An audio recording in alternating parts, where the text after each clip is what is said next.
بسم اللہ الرحمن الرحیم یا ایھا الناس اتقوا ربکم، اے لوگو اپنے رب کا تقوی اختیار کرو۔ یہ جو پہلی آیت ہے اس میں تقوی کا ذکر، سارے انسانوں سے خطاب، قرآن کی دعوت یونیورسل ہے۔ نبی اکرم صلی اللہ علیہ وآلہ وسلم کے اکثر خطبات میں یہ آیت بھی حضور تلاوت فرماتے، اور ہم میں سے جو لوگ بھی شادی شدہ ہیں ہم سب کے نکاح کے موقع پر بھی یہ آیت تلاوت کی گئی تھی۔ چلیے اگر اس وقت ترجمہ نہیں سنا تھا، تشریح نہیں سنی تھی، تو آج سن لیں۔ کتنی اہم آیت ہے، کتنی اہم ہدایت ہے۔ نکاح کے موقع پر بھی اس کی تلاوت حضور صلی اللہ علیہ وسلم فرماتے تھے۔ یا ایھا الناس اتقوا ربکم، اے انسانوں اپنے رب کا تقوی اختیار کرو۔ الذی خلقکم من نفس واحدہ، جس نے تمہیں نفس واحد یعنی آدم علیہ السلام سے پیدا کیا، وخلق منہا زوجہا، اور انہی سے ان کی جوڑے اماں حوا سلام علیہا کو بنایا، وبث منہما رجالا کثیرا ونساء، اور انہی دونوں سے بہت سے مرد اور عورتیں ان کو پھیلا دیا۔ بڑا پیارا مقام ہے قرآن کا۔ سارے انسانوں کے حوالے سے کیا بات بیان ہو رہی؟ سب کا خالق ایک اللہ سبحانہ و تعالی، اور سب کے اولین والدین آدم اور حوا علیہم السلام۔ سارے انسانوں کے رنگ، زبان، خطے، حتیٰ کہ مذہب الگ ہیں، مگر سارے انسانوں میں دو باتیں کامن ہیں، سب کا خالق ایک اللہ، اور سب کے اولین والدین آدم و حوا علیہم السلام۔ اس ناطے ایک یونیورسل بردرہڈ، عالمگیر بھائی چارے کی کوشش کی جا سکتی ہے۔ اور نکاح کا ایک اہم مقصد کیا ہے؟ نسل انسانی کا قافلہ آگے بڑھے۔ اس پہلے جوڑے ہی کی تو ہم اولاد ہیں، اسی نکاح سے قافلہ انسانی آگے بڑھتا رہے گا۔ واتقوا اللہ الذی تساءلون بہ والارحام، اور اللہ سبحانہ و تعالیٰ کا تقوی اختیار کرو جس کا نام لے کر تم سوال کرتے ہو، آپس میں حقوق مانگتے ہو، اور رحمی رشتوں کا خیال کرو۔ بہت اہم بات ہے۔ اللہ کا نام لے کر تم معاہدے کرتے ہو، اللہ کا نام اللہ کے درمیان میں تم قسمیں کھا کر اعتماد حاصل کرتے ہو۔ ارے فقیر بھی مانگتا ہے اللہ کے نام پر تو ہمارا دل بھی نرم ہو ہی جاتا، ڈرتے ہیں کہ بھئی غلط نہ ہو جائے، دے دو کو جس کو، وہ بھی جب اللہ کا نام لیتا ہے تو دل نرم پڑ جاتا ہے۔ اللہ کا نام درمیان میں لا کر نکاح کرتے ہو تو اللہ کے نام کی لاج رکھو گے تو زندگی کی گاڑی صحیح چلے گی۔ والارحام، اور رحمی رشتوں کا خیال کرو۔ اللہ اکبر، یہ اپنی جگہ ایک موضوع ہے، کسی اور موقع پر تفصیل آئے گی۔ فقط ایک حدیث شریف اس وقت اللہ فرماتا ہے حدیث قدسی بخاری شریف میں، رحمی رشتے کہتے ہیں نا، اللہ فرماتا ہے رحم کا لفظ رحمان کے لفظ سے بنا ہے، اور اللہ فرماتا ہے جو اس کو جوڑے گا میں اس کو جوڑوں گا، اور جو اس کو توڑے گا میں اس کو توڑ کر رکھ دوں گا۔ اللہ اکبر، اللہ ہمیں رشتوں کی قدر کرنے کی توفیق عطا فرمائے۔ رحمی رشتوں میں حرمتیں بھی ہیں، جیسے بیٹی اور باپ کے درمیان حرمت ہے، بیٹے اور ماں کے درمیان حرمت ہے۔ اللہ اکبر کبیرہ۔ نکاح سے بھی حرمتیں قائم ہو جاتی ہیں۔ نکاح ہو گیا، یہ زوجین ہو گئے، شوہر اور بیوی بن گئے، مرد اور عورت، یہ تو ہو گئے حلال، اور کچھ ہو گیا حرام، جیسے بیٹی اور باپ کا نکاح حرام، بہو اور سسر کا نکاح بھی حرام، جیسے بیٹے اور ماں کا نکاح حرام، اسی طرح داماد اور ساس کا نکاح بھی حرام۔ ادھر بھی حرمتیں آئیں گی، خیال رکھنا چاہیے ساس سسر کا، دونوں کو، داماد کو بھی بہو کو بھی، اور ساس سسر کو بھی بہو اور داماد کو اپنے بچوں کی طرح سمجھنا چاہیے۔ یہ ہے جو موٹیویشن اس مقام پر دی جا رہی۔ آگے سنیں، ان اللہ کان علیکم رقیبا، بے شک اللہ تم پر نگہبان ہے۔ کیا مطلب؟ اگر نکاح کے تعلق سے عرض کروں، اللہ ساس کو بھی دیکھ رہا ہے، سسر کو بھی دیکھ رہا ہے، شوہر کو بھی دیکھ رہا ہے، بیوی کو بھی دیکھ رہا ہے، داماد کو بھی دیکھ رہا ہے، بہو کو بھی دیکھ رہا ہے، نن کو بھی دیکھ رہا ہے، اور کون رہ گئے جی؟ بھاوج، اس کو بھی دیکھ رہا ہے۔ سب کو دیکھ رہا ہے اللہ، سب نے جواب دینا اللہ کے سامنے۔ اللہ ہمارے گھرانوں کو اچھا رکھے، اپنا خوف عطا فرمائے۔ ہمارے استاد ڈاکٹر اسرار احمد صاحب رحمۃ اللہ علیہ بھی، اور بہت سارے علماء نکاح کے موقع پر جب خطبہ دیتے ہیں تو اس کی وضاحت بھی کرتے ہیں۔ ہمارے ساتھوں نے کتابچہ ہمارے سامنے رکھا، ایک اصلاحی تحریک خطبہ نکاح کی تشریح کے ساتھ، یہ ڈاکٹر اسرار احمد صاحب رحمۃ اللہ علیہ کے خطاب ہے، اس کو لیجئے گا تو انشاءاللہ یہ تفصیلات آپ کو وہاں پر اور ملیں گی۔ یتیموں کے بارے میں ہدایات، وآتوا الیتام اموالہم ولا تتبدلوا الخبیث بالطیب، اور یتیموں کو ان کے مال دو اور نہ بدلو ناپاک کو پاک کے ساتھ۔ کیا مطلب؟ یتیم تمہاری کفالت میں آ گیا، اس کے سرپرست نے، اس کے والد نے کچھ مال چھوڑا، وہ اسی کا ہے۔ ایسا نہیں کہ اس کا ہڑپ کرو اور اپنا اس کی خراب سا جو ہے وہ اس کے مال میں رکھ کر برابر کر دو۔ یہ انسان اپنے آپ کو بے وقوف بنا سکتا ہے، اللہ کو کوئی دھوکہ نہیں دے سکتا، معاذ اللہ۔ کیا فرمایا؟ نہ بدلو ناپاک کو پاک کے ساتھ، ولا تأکلوا اموالہم الی اموالکم، اور ان کے مال نہ کھاؤ اپنے مالوں کے ساتھ ملا کر، انہ کان حوبا کبیرا، بے شک یہ بڑا گناہ ہے، یتیم کا مال ہڑپ کرنا بڑا گناہ ہے، آگے اور ذکر بھی آئے گا انشاءاللہ تعالی۔ وَإِنْ خِفْتُمْ أَلَّا تُقْسِطُوا فِي الْيَتَامَى، اور اگر تمہیں یہ ڈر ہو کہ تم یتیم لڑکیوں کے بارے میں عدل نہیں کر سکو گے، فَانْكِحُوا مَا طَابَ لَكُم مِّنَ النِّسَاءِ، تو نکاح کر لو جو عورتیں تمہیں بھلی لگیں، مثنى وثلاثہ ورباع، دو دو اور تین تین اور چار چار۔ اس میں تھوڑی تفصیل ہے۔ اما عائشہ صدیقہ رضی اللہ تعالی عنہا کی وضاحت ہے کہ یہ یتیم لڑکیوں کے بارے میں ذکر ہے۔ اس وقت معاشرے میں کچھ لوگ کیا کرتے، یتیم لڑکی سے نکاح کرتے، پسند بھی آ جاتی ہوگی، بھلی بھی لگتی ہوگی، کیوں نکاح کرتے، اس کو مہر نہیں دینا پڑے گا، اس کا مال بھی میں ہڑپ کر لوں گا، کوئی پوچھے گا نہیں۔ یہ ظلم ہے۔ اگر تمہیں یہ اندیشہ ہے کہ تم ظلم کرو گے تو پھر یتیم کے ساتھ تو نکاح، یتیم لڑکی کے ساتھ نکاح نہ کرو۔ باقی اور عورتیں ہیں، اللہ نے تمہیں اجازت دی ہے، میکسیمم 2 3 4 کی تعداد تک اللہ سبحانہ و تعالی نے اجازت دی۔ اب اس کی تفصیلات اپنی جگہ پر ہیں۔ خواہ خواہ جو لوگ الزام تراشیاں کرتے ہیں، ان غریبوں کا تو خاندانی نظام ہی ختم ہو گیا، وہ 2 3 پہ کیا بحث کر رہے ہیں، ان کے تو ایک نکاح نہیں ہو رہا بیچاروں کے یہاں، ٹھیک ہے۔ اور جہاں معاشرے قائم ہیں، جہاں نکاح کے بندھن کے ذریعے معاشرے وجود میں آتے ہیں اور خاندانی نظام چلتا ہے، وہاں کبھی ایسے حالات آ سکتے ہیں، کبھی مرد کو ایک سے زائد نکاح کی حاجت ہو سکتی ہے، خاتون اس کی بیچاری معذور ہو گئی، کچھ اور معاملہ ہو گیا، تو کیا بہتر ہے اس کا دوسرا نکاح ہو جائے، اس خاتون کو بھی پروٹیکشن ملے اور مرد کہیں جا کے برا عمل نہ کرے۔ سادہ سی بات ہے۔ کبھی جنگی ہنگامی حالات بھی آئیں گے، ان میں بھی اس مسئلے کی ضرورت پیش آئے گی، بہت سی عورتیں بیوہ ہو جاتی، کبھی اور معاملات ہو سکتے ہیں۔ اللہ دین فطرت اس نے عطا فرمایا، اس نے اجازت دی ہے۔ البتہ آگے باقی دلائل بہت سارے، لیکن یہاں پہ وہ ڈیبیٹ تو ہم نے کرنی نہیں ہے کوئی کہ میں آپ کے سامنے 1 گھنٹے اس کے دلائل پیش کرنے کی کوشش کروں، وہ تفاسیر میں ہمارے علماء نے اس کو بیان فرمایا، اس کو دیکھ لیا جائے۔ آگے فرمایا کہ فَإِنْ خِفْتُمْ أَلَّا تَعْدِلُوا فَوَاحِدَةً أَوْ مَا مَلَكَتْ أَيْمَانُكُمْ، اگر تمہیں اندیشہ ہے کہ تم عدل نہیں کر سکو گے تو ایک ہی پر اکتفا کرو۔ یہ ایک سے زائد کی اجازت دی گئی عدل کی شرط کے ساتھ۔ ہاں عدل وہاں کے جو اختیاری معاملات ہیں اس میں عدل ہے، غیر اختیاری معاملات میں بات نہیں، وہ آگے تفصیل ایک آ جائے گی انشاءاللہ تعالی، لیکن عدل کی شرط کے ساتھ ایک سے زائد کی اجازت میکسیمم 4 تک دی گئی۔ او ما ملکت ایمانکم، یا جس کنیز کے تم مالک ہو۔ وہ کنیز و غلاموں کا معاملہ ہمیشہ کا نہیں ہے، جنگی حالات آتے ہیں، پریزنرز آف وار کے بارے میں کیا کریں، اسلام نے بڑی خوبصورت تعلیم دی۔ پھر غلام اور کنیزوں کے بارے میں احکامات ہیں، ان کی تفصیل تفاسیر میں دیکھ لیں، 5ویں پارے کے آغاز میں اور 18ویں پارے کے آغاز میں۔ فی الوقت تو نکاح کا ہی پاکیزہ بندھن ہے کہ جس کے ذریعے جو فطری خواہش اللہ تعالیٰ نے رکھی اس کو پورا کیا جا سکتا ہے۔ ذالک ادنیٰ اللہ تعولوا، یہ اس بات کے زیادہ قریب ہے کہ تم ایک ہی طرف جھک نہ پڑو، یہ نہیں کہ 2 نکاح کی یعنی 2 شادیاں کسی نے کی، ایک کو تو پورا ٹائم بھی دیا جا رہا ہے، اس کی حاجات بھی پوری کی جا رہی ہیں، اور دوسری بیچاری ایسی لٹکتی رہ جائے کہ اس کو کوئی پوچھنے والا نہیں۔ یہ ظلم نہ کیا جائے، بلکہ عدل کی شرط کے ساتھ اس کی اجازت دی گئی ہے۔ باقی مجھے پتا ہے کہ آپ کے ذہن میں بہت ساری باتیں آ رہی ہوں گی اور آپ کا دل بھی چاہ رہا ہوگا کہ یہ بھی بیان کر دیں وہ بھی بیان کر دیں، نہ اس کی فی الوقت ضرورت ہے نہ اس کا ابھی موقع ہے، کیونکہ وقت ہمیں اجازت نہیں دے گا۔ لیکن اگر ٹھنڈے دل سے سمجھنا چاہیں تو پھر تفاسیر کا مطالعہ کر لیں کہ کیوں اللہ سبحانہ و تعالیٰ نے اس کی اجازت عطا کی۔ وہ خالق ہے ہمارا، اور سب سے ٹاپ پر بات کیا ہے، ہی از the boss of the universe، وہ خالق کائنات ہے، جو چاہے سو حکم دے۔ تمہاری اوقات کیا ہے کہ تم اس کے حکم پر جو ہے تم انگلیاں اٹھانے کی کوشش کرو؟ یہ آخری جواب ہے۔ تو ہم اپنی اوقات میں رہیں۔ جو غیروں کے الزام تراشیوں کے نتیجے میں ہمارے ذہن خراب ہوتے ہیں اور ہم اللہ کی کتاب کے بارے میں، ہم سے مراد کچھ لوگ معاشرے کے بحث کرنا شروع کر دیتے ہیں، تو آخری بات یہ کہ یہ اللہ کا کلام ہے، اور اس کو اللہ کا کلام مانتے ہو تو پھر اس کے حکم کے اپنے آپ کو تابع رکھو۔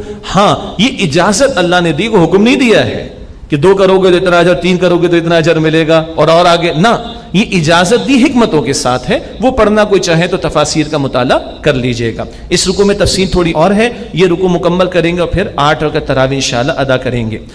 وَآتُوا النِّسَاءَ صَدُقَاتِهِنَّ نِحْلَةً، اور عورتوں کو ان کے مہر خوشی خوشی ادا کرو۔ اور بھائی مناسب مہر رکھنا چاہیے۔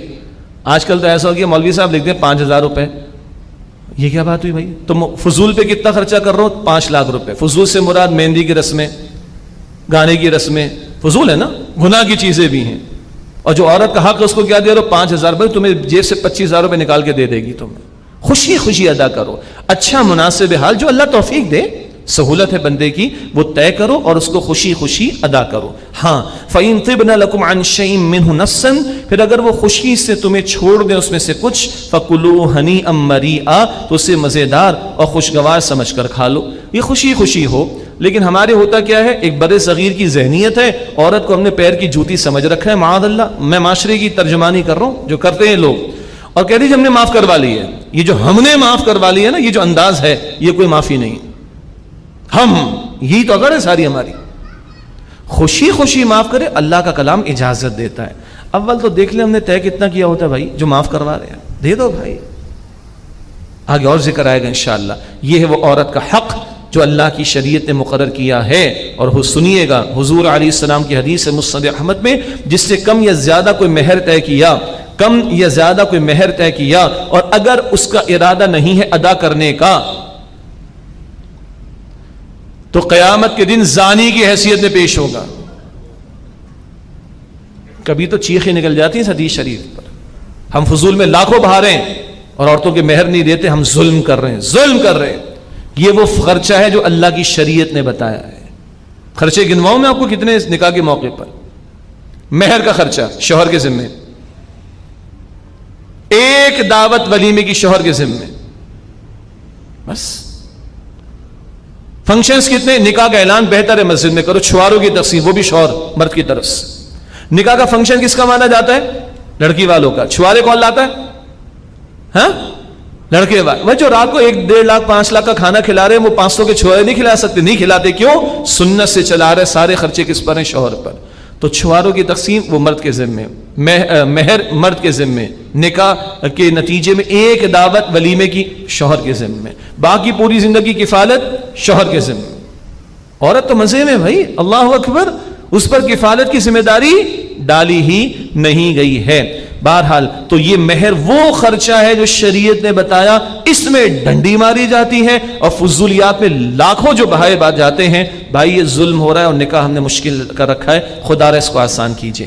اس کے بعد یتیموں کے مال کی حفاظت کے تعلق سے رہنمائی، کتنا پیارا دین ہے۔ ان کمزور طبقات، عورت کمزور ہے، یتیم کمزور ہے، ان کے حقوق، ہم تو حقوق کی بات کرتے ہیں، اللہ فرائض کی بات کر رہا ہے۔ اللہ کیا کہہ رہے؟ ادا کرو مہر۔ اللہ کیا کہہ رہے؟ یتیم کی کفالت کرو۔ اللہ کیا کہہ رہے؟ یتیم کے مال کی حفاظت کرو۔ ہم حق کی بات کرتے ہیں، اللہ فرائض پر زور دے رہا ہے۔ اللہ اکبر، اور فرض ادا کرو گے تو دوسرے کا آٹومیٹکلی حق بھی ادا ہوگا۔ وَلَا تُؤْتُوا السُّفَهَاءَ أَمْوَالَكُمُ الَّتِي جَعَلَ اللَّهُ لَكُمْ قِيَامًا، اور مت دو بے عقلوں کو اپنے مال جو اللہ نے تمہارے لیے زندگی گزارنے کا سہارا بنایا۔ مال بھی نعمت ہے، حلال پر اگر ہو ضائع نہیں کرنا چاہیے۔ تو ابھی اگر وہ کم عقل بچے ہیں تو ان کے حوالے نہ کرو کہ وہ ضائع کریں، اڑا دیں، یہ نعمت ہے اللہ نے جو تمہیں زندگی بسر کرنے کے لیے عطا کی، حفاظت کرو۔ وَارْزُقُوهُمْ فِيهَا، اور انہیں اس سے کھلاتے، وَاكْسُوهُمْ، اور پہناتے رہو، خرچ کرو، وَقُولُوا لَهُمْ قَوْلًا مَعْرُوفًا، اور ان سے بھلی بات کہو۔ ہاں، وَابْتَلُوا الْيَتَامَىٰ حَتَّىٰ إِذَا بَلَغُوا النِّكَاحَ، اور یتیموں کو آزماتے رہو یہاں تک کہ وہ نکاح کی عمر کو پہنچ جائیں۔ فَإِنْ آنَسْتُم مِّنْهُمْ رُشْدًا، پھر اگر تم ان میں کچھ صلاحیت پاؤ حسن معاملہ کی، مطلب کچھ پرچیزنگ کروا کر دیکھو، مارکیٹ بھیج کر دیکھو، کچھ منگوا کر دیکھو، اب لگتا ہے کہ ہاں اس کی سمجھ بوجھ آ گئی ہے، یہ پیسوں کی حفاظت کر سکتا ہے، مال کی حفاظت کر سکتا ہے، فَادْفَعُوا إِلَيْهِمْ أَمْوَالَهُمْ، تو اب ان کے مال ان کے حوالے کر دو۔ یہ ہے حفاظت کی جو تعلیم دی جا رہی ہے۔ وَلَا تَأْكُلُوهَا إِسْرَافًا وَبِدَارًا أَن يَكْبَرُوا، اور ان کا مال نہ کھاؤ ضرورت سے زیادہ اور جلدی جلدی، اس خیال سے کہ وہ بڑے ہو جائیں گے۔ وہ غریب کو تو پتہ نہیں چلے گا، مگر اس کا تمہارا رب کون ہے؟ اللہ، اس کو سب معلوم ہے۔ تو ایسے نہیں ہڑپ کر جاؤ کہ ذرا جوان ہوگا تو مانگے گا، پہلے ہی ہڑپ کر کے ختم کر دے، نہ، یہ نہ کرو۔ وَمَنْ كَانَ غَنِيًّا فَلْيَسْتَعْفِفْ، اور جو غنی ہے وہ تو بچتا رہے، وہ تو بالکل ہاتھ نہ لگائے اپنی حاجت کے لیے یتیم کے مال کو۔ وَمَنْ كَانَ فَقِيرًا، اور جو حاجت مند ہے، فقیر ہے، فَلْيَأْكُلْ بِالْمَعْرُوفِ، تو وہ بھلے طریقے پر کھا سکتا ہے، اس کا اپنا بیچارے کا لالا پڑا ہوا جان کا، تو وہ کچھ استعمال کر لے تو گنجائش، مگر جو غنی ہے جس کو کوئی حاجت نہیں، کوئی فقر کا معاملہ نہیں، وہ بچتا رہے۔ فَإِذَا دَفَعْتُمْ إِلَيْهِمْ أَمْوَالَهُمْ فَأَشْهِدُوا عَلَيْهِمْ، پھر جب ان کے مال ان کے حوالے کرو تو ان پر گواہ کر لو، تاکہ آئندہ کوئی معاملہ پیش آئے تو اس کو نمٹانا آسان ہو۔ وَكَفَىٰ بِاللَّهِ حَسِيبًا، اور اللہ کافی ہے حساب لینے کے اعتبار سے۔ اللہ کے ہاں یتیم کے بارے میں جواب دینا پڑے گا اگر کوئی زیادتی آج کر رہا ہے۔ للرجال نصیب مما ترک الوالدان والاقربون، مردوں کے لیے حصہ ہے اس میں سے جو ماں باپ نے چھوڑا اور رشتہ داروں نے، وللنساء نصیب مما ترک الوالدان والاقربون، اور عورتوں کے لیے حصہ ہے اس میں سے جو چھوڑا ماں باپ نے اور رشتہ داروں نے، مما قل منہ او کثر، خواہ وہ تھوڑا ہو یا زیادہ۔ نصیبا مفروضا، یہ اللہ تعالیٰ کی طرف سے فرض کیا گیا حصہ ہے۔ یہ عورتوں کے حقوق بیان ہو رہے بھائی، مرد کا بھی حصہ ہے اور عورت کا بھی حصہ ہے، جو ماں باپ نے چھوڑا اس میں سے، جو رشتہ دار نے چھوڑا اس میں سے۔ نہیں جی حضرت ہم نے تو اپنی بچی کو شادی کے موقع پر اتنا سونا دیا، ایک پلاٹ بھی دیا ہوا تم نے۔ اگر ابا کا انتقال ہوگا اس بچی کے تو اس کو حصہ ملے گا، اماں کا انتقال ہوگا تو حصہ ملے گا، اس سے محروم نہیں کیا جا سکتا۔ بھائی کا جی میں نے تو بڑا خرچ کیا تھا، میری اپنی بہن کی شادی پر اتنا دیا ہوگا، کہیں نہیں لکھا تھا کہ یہ دینا لازم ہے، لیکن یہ لکھا ہوا لازم ہے کہ ماں باپ کا انتقال ہوگا تو جیسے بیٹے کو حصہ ملے گا ویسے ہی بیٹی کو۔ یہ ابھی بتایا جا رہا ہے، حصے بعد میں آئیں گے، وہ انشاءاللہ وقفے کے بعد ہمارا نشست ہوگی اس میں سمجھیں گے۔ وَإِذَا حَضَرَ الْقِسْمَةَ أُولُو الْقُرْبَى وَالْيَتَامَى وَالْمَسَاكِينَ، اور جب حاضر ہوں تقسیم کے وقت غیر وارث رشتہ دار جن کے حصے مقرر نہیں، جب حاضر ہوں تقسیم کے وقت غیر وارث رشتہ دار اور والیتام والمساکین، اور یتیم اور مسکین، فارزقوہم من، تو اس میں سے انہیں بھی کچھ دے دو۔ وارثوں کو تو حصہ مل رہا ہے نا، اب کچھ دور پرے کے رشتہ دار ہوتے ہیں جن کا کوئی حصہ نہیں ہوتا، قریب میں کچھ ہوتے ہیں، یتیم ہوتے ہیں، مسکین ہوتے ہیں، چلو تمہیں مل گیا، تم دوسروں کے ساتھ بھلائی کا معاملہ کرو، دے دو۔ وقولوا لهم قولا معروفا، اور ان سے اچھی بات کہو۔ اب بڑا اپیلنگ انداز ہے یتیموں کے بارے میں، سنیے بڑے دل کے کانوں سے۔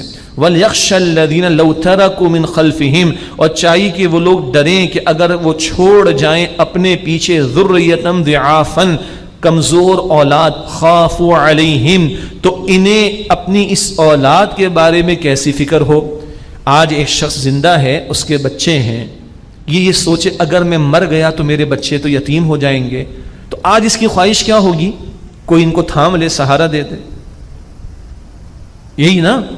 تو آج اگر تمہارے سامنے کوئی یتیم ہو گیا اور تمہارے لیے موقع ہے کہ تم اس کی کفالت کر کے سعادت حاصل کرو تو کرو بھائی۔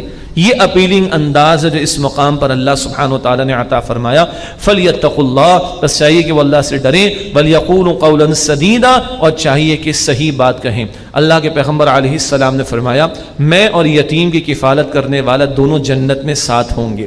اور پھر حضور نبی اکرم صلی اللہ علیہ وآلہ وسلم نے اپنا مبارک ہاتھ، یہ ایک صحابی رضی اللہ تعالیٰ عنہ نے ادب سکھایا، واقعہ پھر کبھی سنا دوں گا، وہ حضور کا ہاتھ تھا صلی اللہ علیہ وسلم، یہ تو میرا ہاتھ ہے، میں اشارہ کر رہا ہوں، صحابی نے اسی طرح سمجھایا رضی اللہ عنہ، حضور نے اپنی شہادت کی انگلی، مبارک انگلی ملا کر دکھائی، یہ تو میری انگلیاں ہیں۔ حضور نے فرمایا میں اور یتیم کی کفالت کرنے والا ایسے ساتھ ہوں گے۔ ایک صحابہ یا رسول اللہ میرا دل سخت ہو گیا، یہ تو آج بھی ہے نا، یہاں تو اللہ کا شکر ہے ہم قرآن کی محفل میں 2-2 ہزار لوگ آ کے بیٹھ رہے ہیں، اللہ قبول فرمائے۔ شہر میں ایسی 40 مجالس سے ہزاروں لوگ بیٹھ رہے ہیں، اللہ قبول فرمائے۔ بہت سو کا دل اتنا سخت ہو گیا کہ قرآن کی محفلوں میں آنے کو بھی تیار نہیں، نماز کے سجدوں میں بھی دل نہیں لگتا، دل سخت ہو جاتے ہیں۔ بہرحال کبھی کسی نے کہا یا رسول اللہ علیہ السلام میرے دل میں سختی آ گئی، آپ نے فرمایا جاؤ کسی یتیم کے سر پر ہاتھ پھیرو، جاؤ کسی یتیم کے سر پر ہاتھ پھیرو، اللہ تمہارے دل کو نرمی عطا فرما دے گا۔ حضور نے فرمایا صلی اللہ علیہ وآلہ وسلم مسلمانوں کے گھروں میں سے بہترین گھر وہ ہے جہاں کسی یتیم کے ساتھ بھلا سلوک ہوتا ہے، اور مسلمانوں کے گھروں میں سے بدترین گھر وہ ہے جہاں کسی یتیم کے ساتھ برا سلوک ہوتا ہے۔ ایک ہے براہ راست کفالت میں لے لیں، کیا ہی بات ہے، ورنہ کچھ نہ کچھ مجھے بھی اللہ توفیق دے، میرے بھی دل میں بات آتی ہے، آپ کے بھی دل میں آتی ہوگی کہ ہم کسی طرح یتیم بچوں اور بچیوں کی کفالت میں اپنا حصہ ڈالیں، یہ اللہ کے دین کے تقاضے ہیں۔ اور حضور خود تو یتیمی کی زندگی انہوں نے گزاری، ان سے بڑھ کر کون یتیم کے درد کو سمجھنے والا ہوگا، تبھی تو اتنی پیاری ہدایات حضور نے ہمیں عطا فرمائی۔ اب سنیے، جو ہمارے معاشرے میں یتیموں کا مال ہڑپ کیا جاتا ہے، کبھی چچا اپنے بھتیجے اور بھتیجی کی جائیداد ہڑپ کر جاتا ہے، آسان سی بات ہے نا، بڑے بھائی نے چھوٹے بھائی کی جائیداد ہڑپ کر لی، بڑا بھائی بڑا تھا، چھوٹے تو بہت ہی چھوٹے تھے، بہن بھائیوں کا ہڑپ کر گیا، یتیم کا ہی ہڑپ کیا نا۔ سنیے ان الذین یاکلون اموال الیتامی ظلما، بے شک جو لوگ ظلم کرتے ہوئے یتیموں کا مال کھاتے ہیں انما یأکلون فی بطونہم نارا، بے شک وہ اپنے پیٹوں میں آگ بھر رہے ہیں جہنم کی، وسیصلون سعیرا، اور ان قریب وہ دوزخ میں ڈالے جائیں گے۔ اللہم اجرنا من النار، اے اللہ ہمیں آگ کے عذاب سے محفوظ فرما۔ یتیم کے ساتھ بدسلوکی کا یہ انجام ہوگا، اور اچھا سلوک ہو تو حضور فرما رہے صلی اللہ علیہ وآلہ وسلم میں اور وہ جنت میں ساتھ ہوں گے۔ آیت نمبر 11 اور 12 میں وراثت کے حوالے سے احکامات کا بیان ہے، یعنی ترکے کی تقسیم اور ورثاء کا کیا کیا حق ہوگا، اس کے تعلق سے کلام اس مقام پر آیا ہے۔ زیادہ تفصیل میں تو نہیں جائیں گے، لیکن یہ ضرور نوٹ کیجئے، وراثت کے احکامات خاصے پیچیدہ ہیں، چنانچہ بہت سارے مدارس میں علم الفرائض، یہ وراثت کے احکامات کو سکھانے کے لیے بہت زیادہ ایکسپرٹیز رکھنے والے علماء کو باقاعدہ بلایا جاتا ہے۔ ہمارے لیے، ہم عام مسلمان ہیں، ہمارے لیے عام بات یہ ہے کہ جب گھر میں کسی کا انتقال یا کہیں کسی کا انتقال ہو گیا تو اہل علم سے معلوم کر کے تحریری طور پر بہتر ہے مسئلہ معلوم کیا جائے کہ بھائی کس کا کتنا حصہ ہوگا، اور اسی کے مطابق عمل درآمد کیا جائے۔ ہمارے لیے اسی کے اندر خیر اور آسانی اور عافیت ہے۔ سورہ نساء کی آیت نمبر 11 ہے، اس میں اولاد اور والدین کے حوالے سے بیان ہے حصوں کے تعلق سے کہ کس کا کتنا حصہ ہوگا، اور آیت نمبر 12 میں زوجین کے تعلق سے کلام آئے گا، اور ایک خاص مسئلہ کلالہ کے حوالے سے آئے گا، اس پر بعد میں کلام ہوگا انشاءاللہ۔ وراثت کے بارے میں 2-3 اور تمہیدی باتیں سمجھ لیں۔ پہلی بات ہے کہ جب کسی کا انتقال ہو گیا تو جو کچھ اس نے چھوڑا ہے، سب سے پہلے اس کے ترکے میں سے، اس کے مال میں سے، اس کا جو کفن دفن کا اہتمام ہے اس کے اخراجات پورے کیے جائیں گے۔ ہاں گھر میں سے کوئی وارث کر دے، بیٹا کر دے، بھائی کر دے تو الگ بات ہے۔ تو اس شخص کا انتقال ہوا، جو چھوڑ گیا سب سے پہلے اس کی کفن دفن کے اخراجات وہ پورے کیے جائیں گے۔ نمبر 2، قرض اگر ہے تو وہ ادا کیا جائے گا۔ اب اگر کچھ بچا تو اگر وصیت اس نے کی ہے 1/3 کی حد تک غیر وارث کے لیے، اس پر عمل کیا جائے گا۔ اب جو بچے گا وہ ورثاء میں تقسیم ہوگا۔ یہ ہے ترتیب۔ نمبر 1، اس کے کفن دفن کے اخراجات پورے ہوں گے۔ نمبر 2، قرض اس کے ذمے وہ ادا ہوگا۔ پھر جو بچا وصیت کر گیا 1/3 کی حد تک وصیت پر عمل ہوگا۔ اب جو بچے گا وہ ورثاء میں تقسیم ہوگا۔ ان کے کیا حصے ہیں وہ اس مقام پر بیان ہو رہا ہے۔ تفصیلات بہت ہیں، وہ آپ تفاسیر میں پڑھ لیجئے۔ معاملہ پیش آئے تو علماء سے رجوع کر کے مسئلے کا حل معلوم کر لینا چاہیے۔ ارشاد ہوا سورہ نساء آیت نمبر 11 میں، یوصیکم اللہ فی اولادکم، اللہ تمہیں وصیت فرماتا ہے اولاد کے بارے میں تمہاری، للذکر مثل حظ الانثیین، مرد کا حصہ 2 عورتوں کے برابر ہے۔ ایک بیٹے کا حصہ بیٹی سے دگنا ہوگا۔ اس کی سادہ سی وجہ یہ ہے کہ شریعت نے کفالت کی ذمہ داری مرد پر رکھی ہے، عورت پر نہیں، تو مرد ہونے کے ناطے اس کا حصہ زیادہ رکھا گیا۔ للذکر مثل حظ الانثیین، مرد کا حصہ 2 عورتوں کے برابر ہے۔ فإن کن نساء، پھر اگر عورتیں ہوں فوق اثنتین، 2 سے زیادہ، باقی ایک تفصیل ہے 2 یا 2 سے زیادہ جتنی بھی، فَلَهُنَّ ثُلُثَا مَا تَرَكَ، تو ان کے لیے اس میں سے 2/3 ہے جو وارث نے چھوڑا۔ وَإِن كَانَتْ وَاحِدَةً، اور اگر ایک ہی ہے کسی کی بیٹی، فَلَهَا النِّصْفُ، تو اس کے لیے آدھا ہوگا۔ 2 یا 2 سے زیادہ بیٹیاں ہی ہیں تو 2/3 کی حد تک ان کا 2/3، اور اگر ایک ہی بیٹی ہے تو اس کے لیے آدھا ہوگا۔ تشریح میں اگلی بات، اگر کسی کا صرف ایک ہی بیٹا اور کچھ تقسیم نہیں ہونا تو سارا بیٹے کا ہو جائے گا، لیکن اگر بیٹی ہے تو اس کا آدھا۔ وَلِأَبَوَيْهِ لِكُلِّ وَاحِدٍ مِّنْهُمَا السُّدُسُ مِمَّا تَرَكَ، اور اس کے ماں باپ دونوں میں سے ہر ایک کا 6واں حصہ ہوگا، 1/6 اس میں سے جو میت نے چھوڑا، ان کان لہو ولد، اگر اس کی اولاد ہے۔ اگر اولاد ہے تو اس صورت میں مرنے والے کے ماں باپ دونوں کا 1/6 1/6 حصہ ہوگا۔ فَإِن لَّمْ يَكُن لَّهُ وَلَدٌ، پھر اگر اس کی یعنی مرنے والے کی اولاد نہ ہو، وَوَرِثَهُ أَبَوَاهُ، اور ماں باپ ہی اس کے وارث ہوں، فَلِأُمِّهِ الثُّلُثُ، تو اس کی ماں کا 1/3 حصہ ہوگا۔ اگر مراد اولاد نہ ہو اور صرف ماں باپ وارث بنیں گے تو ماں کا حصہ 1/3 ہوگا. تشریح 2/3 پھر کس کا ہوگا؟ باپ کا ہوگا. فَإِن كَانَ لَهُ إِخْوَةٌ پھر اگر اس کے یعنی مرنے والے کے کئی بہن بھائی ہوں فَلِأُمِّهِ السُّدُسُ تو اس کی ماں کا 6واں حصہ ہوگا 1/6. مرنے والے کے کئی بہن بھائی ہوں تو ماں کا کتنا ہو گیا 1/6. باقی کتنا بچا 5/6 وہ باپ کا ہو جائے گا. جی اگر والدین حیات ہیں اور بہن بھائی کئی ایک ہیں تو 1/6 ماں کا اور بقیہ 5/6 باپ کا. تشریح جب باپ کا انتقال ہوگا تو اس مال میں سے پھر بہن بھائیوں کو بھی اولاد ہونے کے ناطے منتقل ہو جائے گا.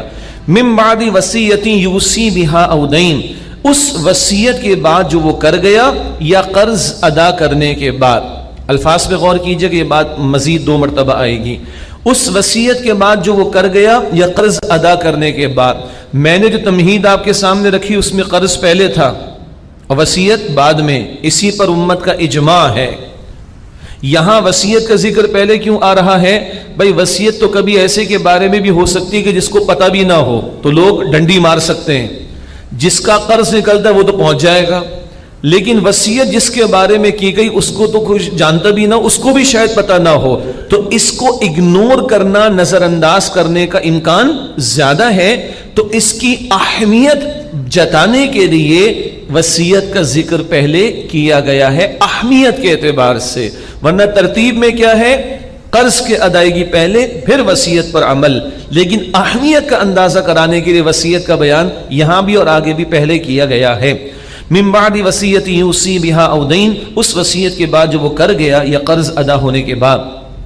آباؤکم و ابناؤکم تمہارے باپ اور تمہارے بیٹے. لا تدرون ایہم اقرب لکم نفعا تمہیں معلوم نہیں ان میں کون تمہارے لیے نفع کے اعتبار سے زیادہ قریب اور بہتر ہے. فریدۃ من اللہ یہ اللہ کی طرف سے فرض کیا گیا, یہ حصے اللہ کی طرف سے فرض کیے گئے ہیں. ان اللہ کان علیما حکیما بے شک اللہ خوب علم رکھنے والا حکمت والا ہے. یہ ایک آیت میں اولاد اور والدین کے تعلق سے یہ تو ہم نے ترجمہ کر لیا, تھوڑی سی تشریح ہو گئی. باقی تفصیل پر تفصیلات ہیں وہ پھر علماء امت پر اللہ رحمت نازل فرمائے کہ کھول کھول کر انہوں نے بیان کیا.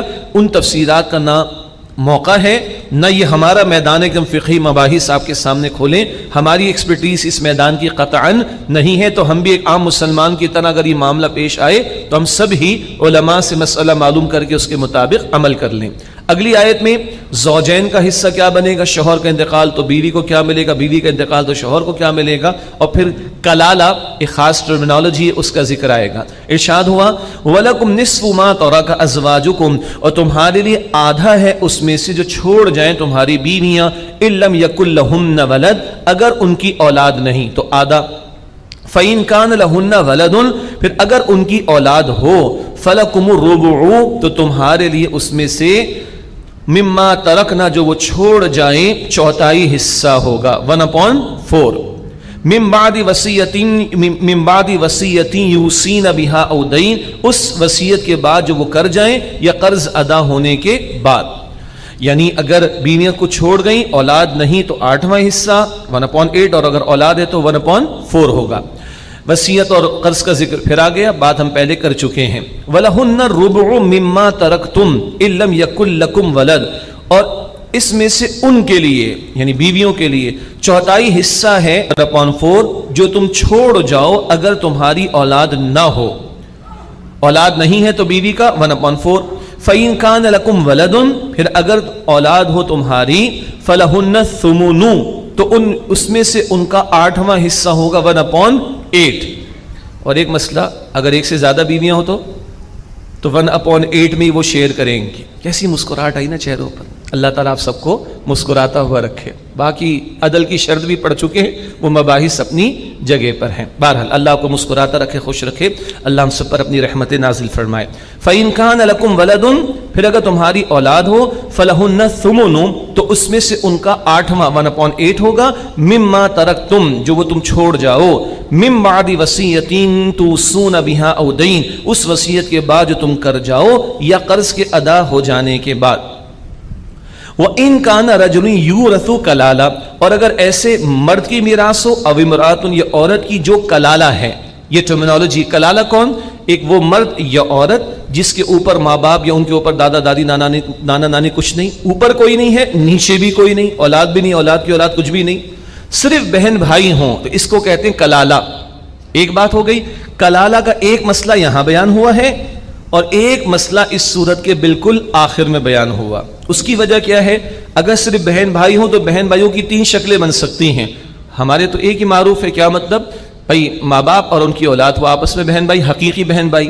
کبھی ایسی پاسبلٹی ہے کہ باپ مشترک ہو اور کبھی ایسی پاسبلٹی ہے کہ ماں مشترک ہو. ایک خاتون کا نکاح ہوا، اولاد ہے، اس کے شوہر کا انتقال ہو گیا، کہیں اور نکاح ہوا، اولاد ہے، تو یہ دونوں طرف کی اولادیں، ان میں خاتون ماں ہونے کے ناطے مشترک. تو ایک حقیقی بہن بھائی ہوتے ہیں اور ایک وہ کہ جن میں والد مشترک ہو اور ایک وہ جن میں کبھی ماں مشترک. اب ان کی اصطلاحات بھی ہیں. جو بالکل حقیقی ان کو حقیقی کہا جاتا ہے، عینی بھی کہا جاتا ہے. ایک وہ جو والد شریک ہو تو انہیں علاتی کہا جاتا ہے، اور ایک وہ جن میں ماں مشترک ہو ان کو اخیافی کہا جاتا ہے. مجھے پورا یقین ہے کہ آپ نے اس وقت یاد نہیں کرنا، صرف ذہن میں بات بیٹھی کہ بھئی اتنے تفصیلی احکامات ہیں. مسئلہ پیش ہے، علماء سے پوچھیں، وہ آپ کو مسئلہ ہمیں بتا دیں گے انشاءاللہ تعالی. یہاں وہ بہن بھائی جو اخیافی ہیں، ماں مشترک والے، ان کا مسئلہ بیان ہوا، اور حقیقی بہن بھائی اور وہ کہ جن کے والد مشترک ہونے والا معاملہ ہو، ان کا مسئلہ اس صورت کے بالکل آخر میں بیان ہوگا. اب کلالہ کی بات.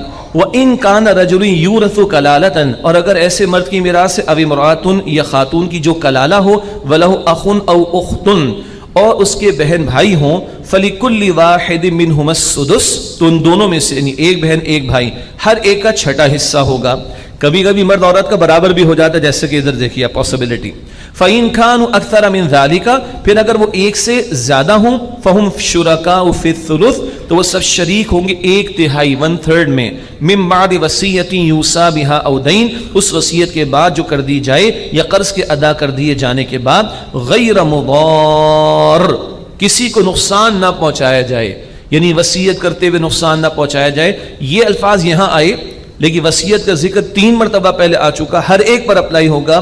ایسی وصیت نہ کی جائے جس سے کسی کا نقصان ہو، حق تلفی ہو. مثلا 1/3 سے زیادہ وصیت کر رہا ہے، وہ جائز نہیں. کوئی وارث کے لیے وصیت کر کے جا رہا ہے، یہ بھی جائز ہے. وصیت جائز ہے غیر وارث کے لیے، اور میکسیمم 1/3 کی حد تک. وصیت من اللہ، یہ اللہ کا حکم ہے. واللہ علیم حلیم، اور اللہ خوب علم رکھنے والا، حلم والا ہے. یہ 2 آیتیں ہوئیں، صرف ترجمے اور مختصر وضاحت، وہ بھی اشارتاً پر اکتفا کیا گیا.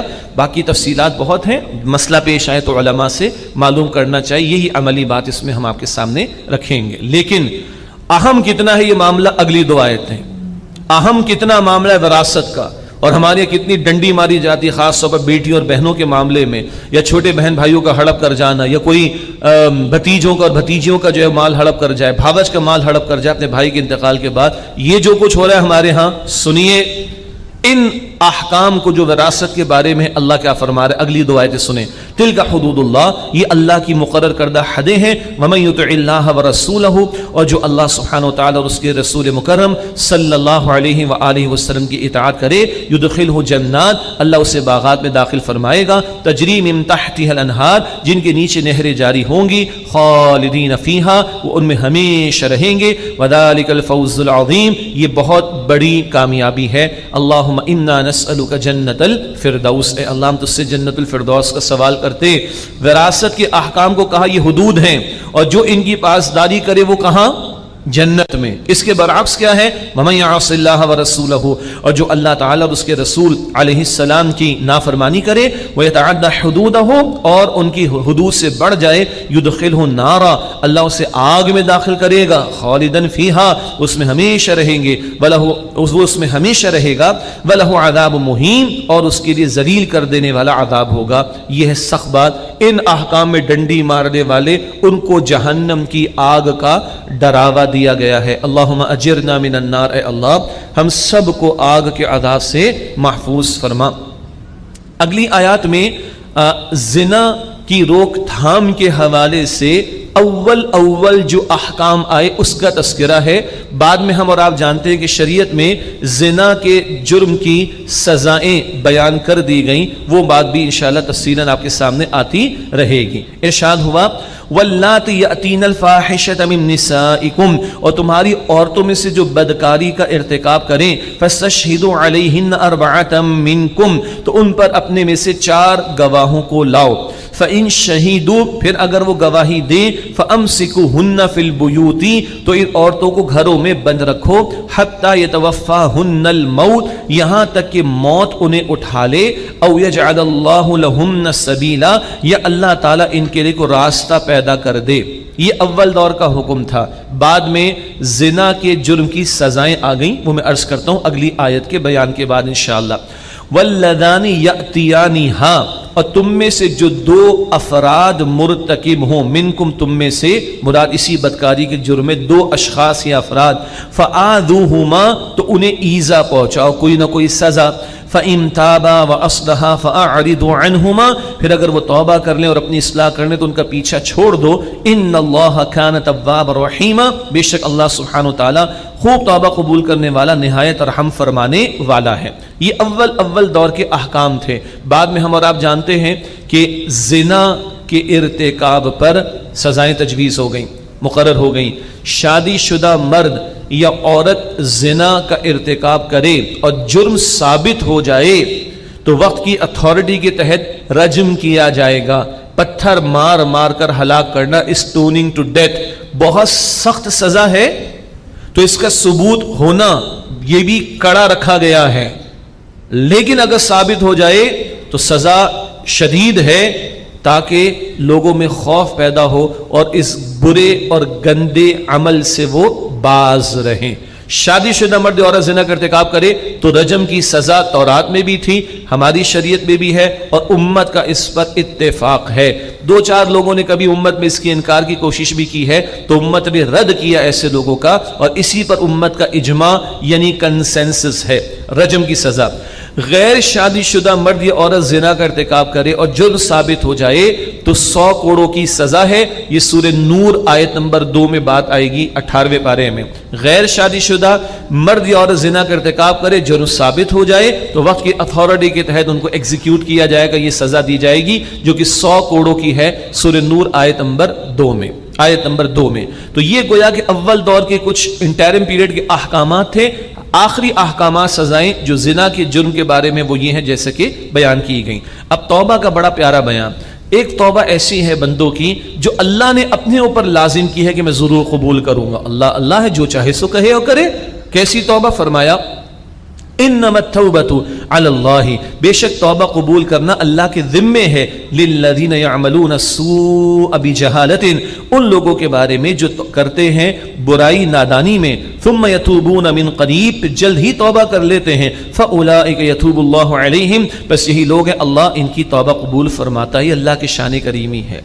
اور آدمی اڑے نہ، نادانی میں ہو گیا، غفلت میں ہو گیا، جذبات میں بہہ کر ہو گیا، توبہ کر لے، فوراً پلٹے. اللہ کہتے ہیں میرے ذمے ہے میں ایسی توبہ قبول کروں. اور ایک ہے اڑ جانا، ڈٹے رہنا، چوری اور سینہ زوری کرنا اور اپنے جرائم کے لیے جواز فراہم کرنا. یہ ہے اکڑ، یہ ہے شیطنت والا طرز عمل. پھر تو بربادی ہے. ہو گیا نادانی میں، غفلت میں، بھولے سے، جذبات میں بہ کر، فوراً پلٹو. اللہ کہتا ہے جو فوراً آ رہا ہے میرے ذمے ہے کہ میں اس کی توبہ کو قبول کر لوں. اللہ مجھے اور آپ کو سچی پکی توبہ کی توفیق عطا فرمائے. اس کے برعکس آگے فرمایا وَكَانَ اللَّهُ عَلِيمًا حَكِيمًا، اور اللہ سبحانہ وتعالی خوب علم رکھنے والا، بہت حکمت والا ہے. وَلَيْسَتِ التَّوْبَةُ لِلَّذِينَ يَعْمَلُونَ السَّيِّئَاتِ، اور ان لوگوں کی توبہ کی قبولیت نہیں ہے جو برائیاں کرتے ہی رہتے ہیں. حَتَّى إِذَا حَضَرَ أَحَدَهُمُ الْمَوْتُ، یہاں تک کہ جب موت ان میں سے کسی کے سامنے آ جائے. قَالَ إِنِّي تُبْتُ الْآنَ، پھر وہ کہے کہ میں توبہ کرتا ہوں. اب موت آ رہی ہے، فرعون کو بھی آ رہی تھی، سورہ یونس میں پڑھیں گے انشاءاللہ. ادھر سے ادھر جا رہا ہے، غرق ہوتا ہوا فرعون کہہ رہا ہے میں ایمان لے آیا موسیٰ اور ہارون کے رب پر. اللہ کہتا ہے ابھی ایمان لا رہا ہے. اب یہ اس عالم سے اس عالم میں ٹرانسفر ہو رہا ہے، اس وقت کا ایمان معتبر، اس وقت کی توبہ معتبر نہیں، اس سے پہلے ہے۔ حدیث میں آتا ہے حضور علیہ السلام نے فرمایا اللہ بندے کی توبہ قبول فرماتا ہے مالم یغرغر، جب تک یہ موت کا غرغرہ نہ آئے، اس سے پہلے توبہ قبول ہے۔ اللہ تعالیٰ مجھے آج ہی، ہم سب کو آج ہی پکی توبہ کی توفیق دے۔ وَلَلَّذِينَ يَمُوتُونَ وَهُمْ كُفَّارٌ، اور نہ ان کی توبہ کی قبولیت ہے جو مر جاتے ہیں کفر ہی کی حالت میں۔ أُولَٰئِكَ أَعْتَدْنَا لَهُمْ عَذَابًا أَلِيمًا، یہ لوگ ہم نے ان کے لیے دردناک عذاب تیار کیا ہے۔ یا ایھا الذین آمنوا، پھر عورتوں کے تعلق سے کلام ہے۔ یا ایھا الذین آمنوا، اے ایمان والو، لا یحل لکم ان ترثوا النساء کرہا، تمہارے لیے حلال نہیں کہ تم عورتوں کے زبردستی وارث بن جاؤ، مال ہڑپ کر جاؤ، جائز نہیں۔ عربوں میں بھی تھا، عورت کا تو وہ جانور شاید سمجھتے تھے کافی لوگ، ان میں کافی طبقات، سارے نہیں کچھ طبقات، اور اس کو جو ہے وہ اپنا مال سمجھتے تھے۔ سوتیلے باپ کا انتقال ہو گیا تو لڑکا جو تھا اس کا، وہ سوتیلی ماں سے، معاف کیجئے گا، باپ کا انتقال ہو گیا تو سوتیلی ماں اگر ہے تو اس سے نکاح کر لیا کرتے تھے۔ اسی طرح جو ہے عورت بیوہ ہو گئی، اس کے مال کو ہڑپ کر جائے، جیسے ہمارے بھی ہوتا ہے۔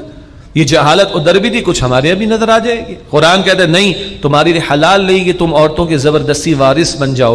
وَلَا تَعْضُلُوهُنَّ لِتَذْهَبُوا بِبَعْضِ مَا آتَيْتُمُوهُنَّ، اور انہیں روکے نہ رکھو کہ ان سے اپنا دیا ہوا کچھ واپس لے لو۔ وہ جو طلاق کا معاملہ تھا، 1 اور 2 کی حد تک رجوع کا امکان ہے نا، لیکن یہ رجوع ستانے کے لیے نہ ہو، پریشان کرنے کے لیے نہ ہو، یا کوئی مال ہڑپ کرنے کے لیے نہ ہو، یہ جائز نہیں۔ الا ان یاتین بفاحشۃ مبینہ، الا یہ کہ وہ کھلی بے حیائی کا ارتکاب کریں۔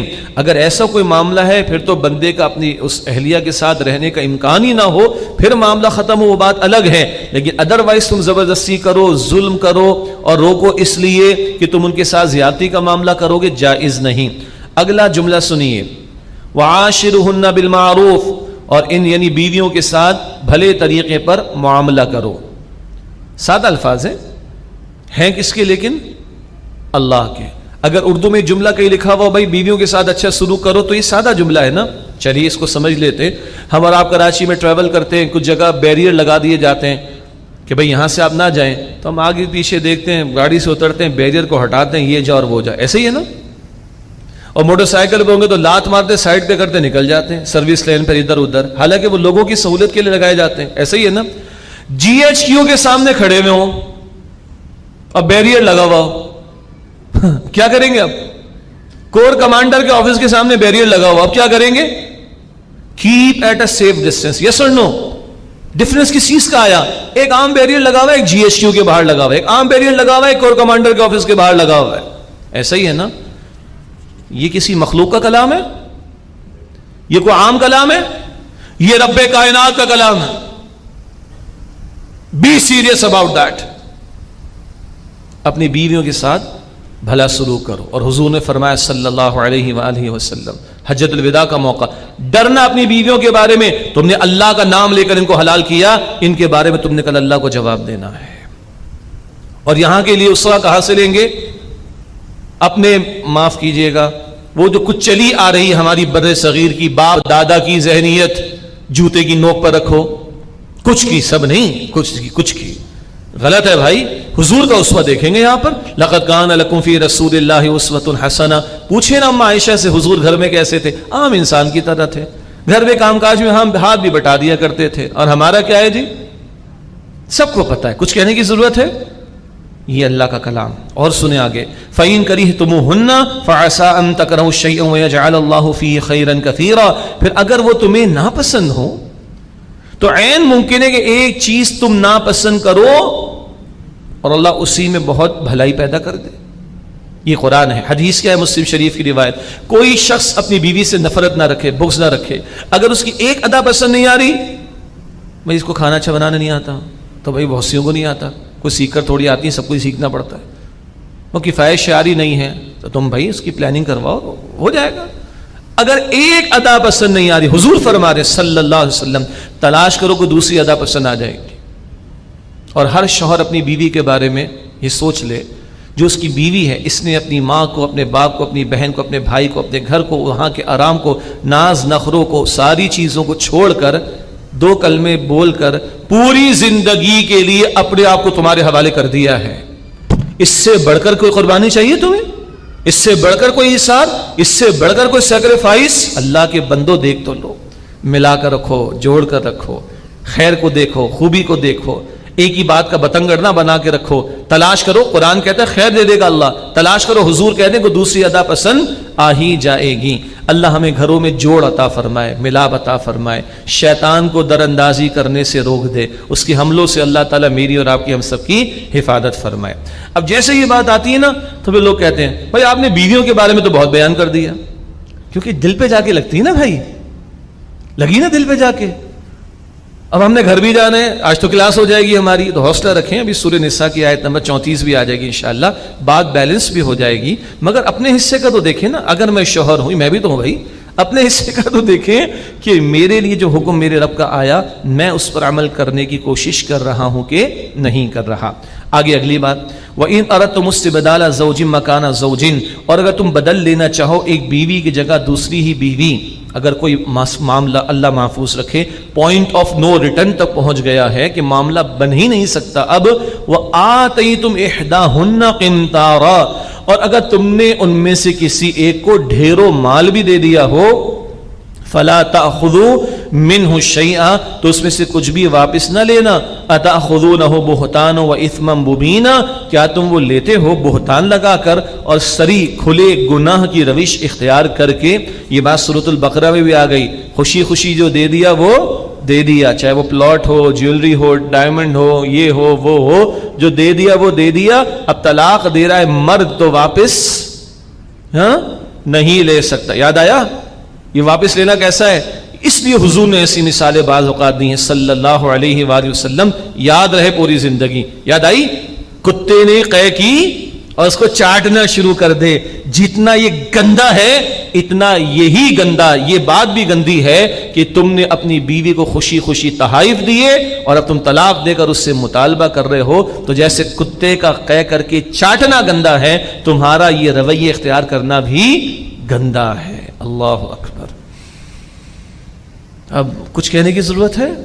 ہماری تو لسٹیں بنتی ہیں، وکیلوں کو انوالو کیا جاتا ہے اور پریشر ڈالا جاتا ہے، کبھی یونٹ والوں کو کیا جاتا تھا، وہ تو بیچارے خود دربدر ہو گئے جی، کیا کچھ نہیں کرتے ہم لوگ۔ اور یہ ہے اللہ کا کلام، اللہ اکبر۔ اور سنیے قرآن کی جو میتھڈالوجی ہے نا، اللہ کا کلام، سبحان اللہ۔ اور سنیے وَكَيْفَ تَأْخُذُونَهُ، اور تم کیسے واپس لوگے، وَقَدْ أَفْضَىٰ بَعْضُكُمْ إِلَىٰ بَعْضٍ، اور جبکہ تم میں سے ایک دوسرے سے لطف اندوز ہو چکا ہے، تم نے خوشی خوشی نکاح کیا تھا، پیار سے دیا تھا، محبت سے دیا تھا، دے دیا تو دے دیا، وہ اس کی اونرشپ میں چلا گیا۔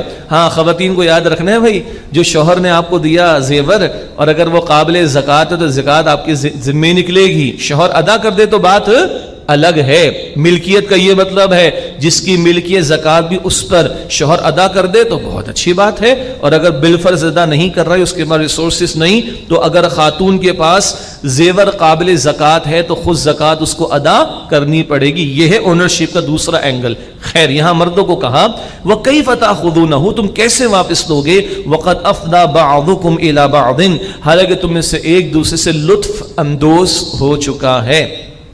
وَأَخَذْنَا مِنْكُمْ مِيثَاقًا غَلِيظًا، اور انہوں نے تم سے پختہ عہد لیا۔ یہ ہاتھ میں ہاتھ دینا کیا ہے؟ یہ پختہ عہد ہے پوری زندگی کا، اور مردوں کو مرد بننا چاہیے۔ کیا مطلب ہے اس کا؟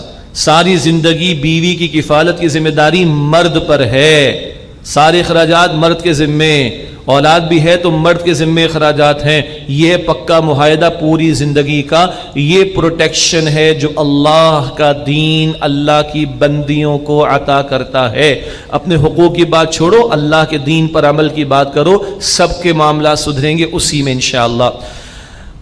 وَلَا تَنْكِحُوا مَا نَكَحَ آبَاؤُكُم مِّنَ النِّسَاءِ إِلَّا مَا قَدْ سَلَفَ، اور ان عورتوں سے نکاح نہ کرو جن سے تمہارے باپ نے نکاح کیا ہو، مگر یہ کہ جو پہلے ہو چکا، وہی وہ جو سوتیلی ماں سے بڑا لڑکا جو ہے وہ نکاح کر لیا کرتا تھا، معاذ اللہ، یہ گندا عمل ان کے معاشرے میں تھا، اللہ نے اس کی نفی فرمائی ہے۔ إِنَّهُ كَانَ فَاحِشَةً وَمَقْتًا، بے شک یہ بے حیائی کی بات ہے اور غضب کی بات تھی، وَسَاءَ السَّبِيلَ، اور بہت ہی برا راستہ۔ اس کے بعد جو اگلی آیت، اس میں محرمات کا بیان ہے، یعنی وہ خواتین جن سے کبھی بھی نکاح نہیں ہو سکتا۔ معروف بات ہے، ماں سے نہیں ہو سکتا، بہن سے نہیں ہو سکتا، یہ ہمیں جو معروف 7 قسم کی خواتین کا ذکر آئے گا، اور 1-2 مسائل اور بھی آئیں گے۔ ضمن ایک بات اور ہے، کچھ رشتے نسب کی وجہ سے حرام ہوتے ہیں، ماں سے نکاح حرام، بہن سے نکاح حرام، کچھ رضاعت کی وجہ سے بھی، دودھ پلانے یا پی لینے، اس کے نتیجے میں رضاعت کا معاملہ، اس کے نتیجے میں بھی کچھ رشتے حرام ہو جاتے ہیں۔ تو جو نسب سے حرام، وہ رضاعت، دودھ پی لینا کا معاملہ، اس کے نتیجے میں بھی حرام ہو جاتے ہیں، اس کی طرف بھی اشارہ کر کے ان تمام رشتوں کا ذکر ہے۔ محرمات ابدیہ، ایسی خواتین جن سے کبھی بھی نکاح نہیں ہو سکتا۔ حرمت علیکم امہاتکم، تم پر حرام کی گئی تمہاری مائیں، اور ماں کے اوپر چلے جائیں تو نانی بھی ہیں، ٹھیک ہے۔ وبناتکم، اور تمہاری بیٹیاں، بیٹیوں کی بیٹیاں بھی نیچے چلے جائیں۔ بس یہ 2 اشارے کافی ہیں، یہ رشتے اور پھیلتے چلے جائیں گے، تفاسیر پڑھیں گے تو اچھی خاصی تفصیلات آپ کو ملیں گی، اوپر بھی نیچے بھی۔ حرمت علیکم امہاتکم، تم پر حرام کی گئی تمہاری مائیں، وبناتکم، اور تمہاری بیٹیاں، واخواتکم، اور تمہاری بہنیں، وعماتکم، اور تمہاری پھپھیاں، وخالاتکم، اور تمہاری خالائیں، وبنات الاخی، اور بھتیجیاں، وبنات الاختی، اور بھانجیاں۔ 7 رشتے ہوئے۔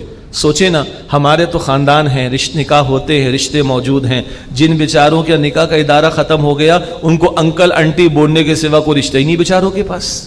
سوچے نا ذرا، اب میں تفصیل میں کیا آ جاؤں، اللہ اکبر۔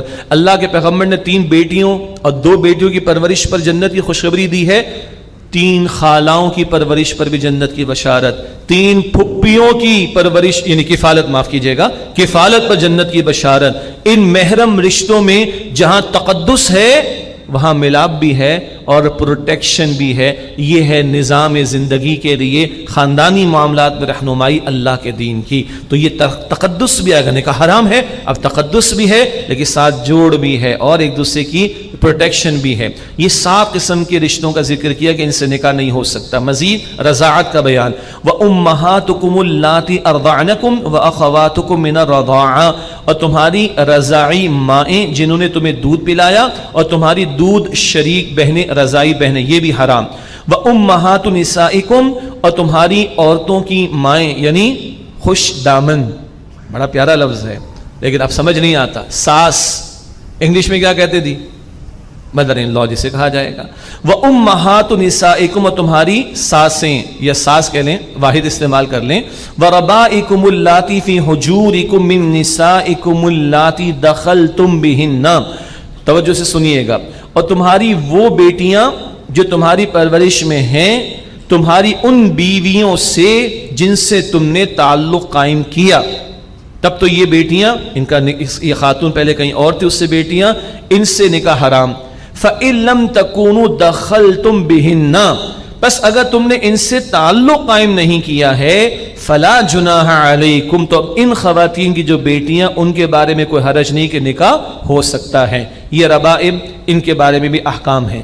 وَحَلَائِلُ أَبْنَائِكُمُ الَّذِينَ مِنْ أَصْلَابِكُمْ، اور تمہارے ان بیٹوں کی بیویاں جو تمہاری پشت سے ہیں، حقیقی بیٹے کی بیوی جو بہو ہے، اس سے نکاح حرام ہے۔ منہ بولا بیٹا نہیں آئے گا اس میں، یہ مسئلہ کہاں آئے گا؟ سورہ احزاب میں حضرت زید کے تعلق سے حقیقی بیٹوں کی بات ہو رہی۔ وَحَلَائِلُ أَبْنَائِكُمُ الَّذِينَ مِنْ أَصْلَابِكُمْ، اور تمہارے ان بیٹوں کی بیویاں جو تمہاری پشت سے ہیں، یعنی تمہاری حقیقی بیٹوں کی بیویاں، بہو۔ وَأَن تَجْمَعُوا بَيْنَ الْأُخْتَيْنِ إِلَّا مَا قَدْ سَلَفَ، اور یہ کہ تم 2 بہنوں کو جمع کرو یعنی نکاح میں ایک ہی وقت، الا ما قد سلف، مگر یہ کہ جو پہلے گزر چکا۔ 2 بہنوں سے ایک شخص کا نکاح ایک وقت میں نہیں ہو سکتا۔ ہاں، ایک شخص کا ایک خاتون سے نکاح ہوا، اس کا انتقال ہو گیا خاتون کا، اب اس کی جو بہن ہے اس شخص کا اس سے نکاح ہو سکتا ہے اس خاتون کے انتقال کے بعد۔ یعنی 2 بہنوں کو ایک وقت میں جمع کرنا نکاح میں منع ہے۔ اسی پر حضور نے مزید وسعت بیان فرمائی صلی اللہ علیہ وآلہ وسلم۔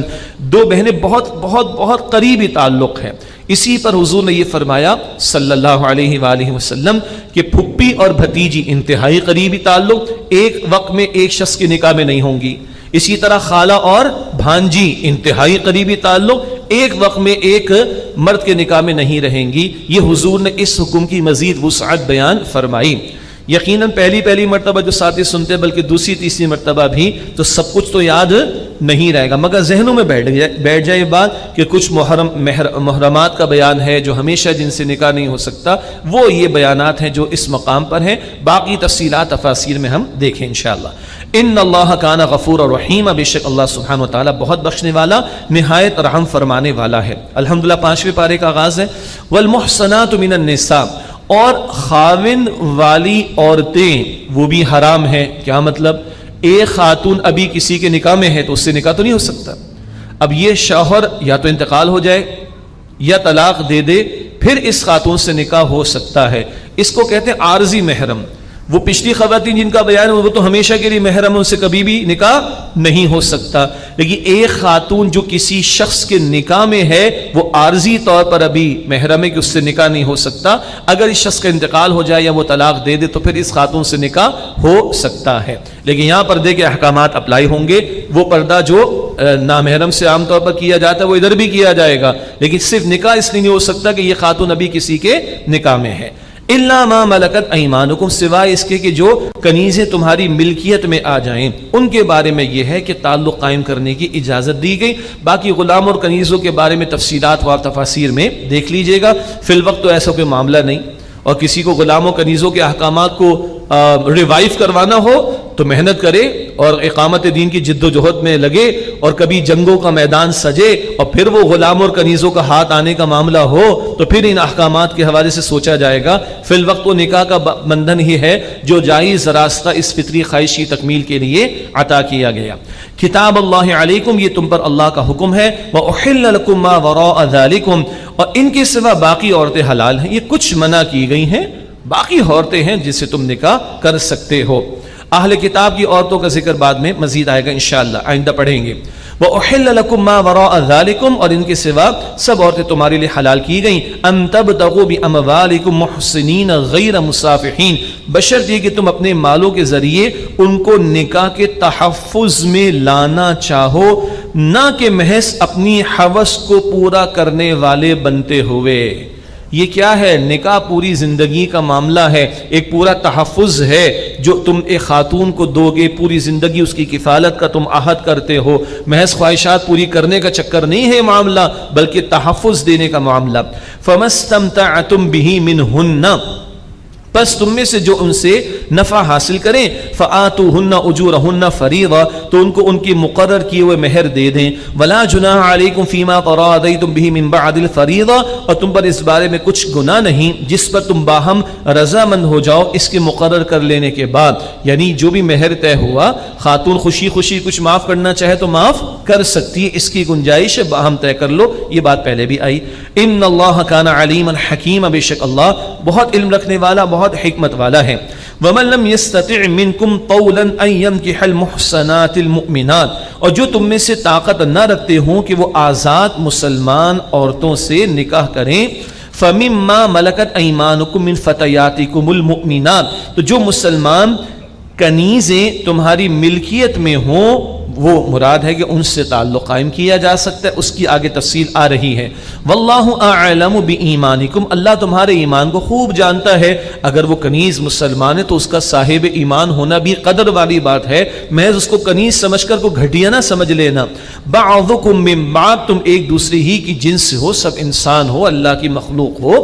فانکحوہن باذن اہلہن، تو ان کے مالک کی اجازت سے ان سے نکاح کرو۔ ایک مالک کے پاس کنیز آئے تو وہ استفادہ کر سکتا ہے، اس مسئلے کی تفصیل تفاسیر میں کسی اور کو اجازت دے سکتا ہے کہ وہ اس سے نکاح کر لے۔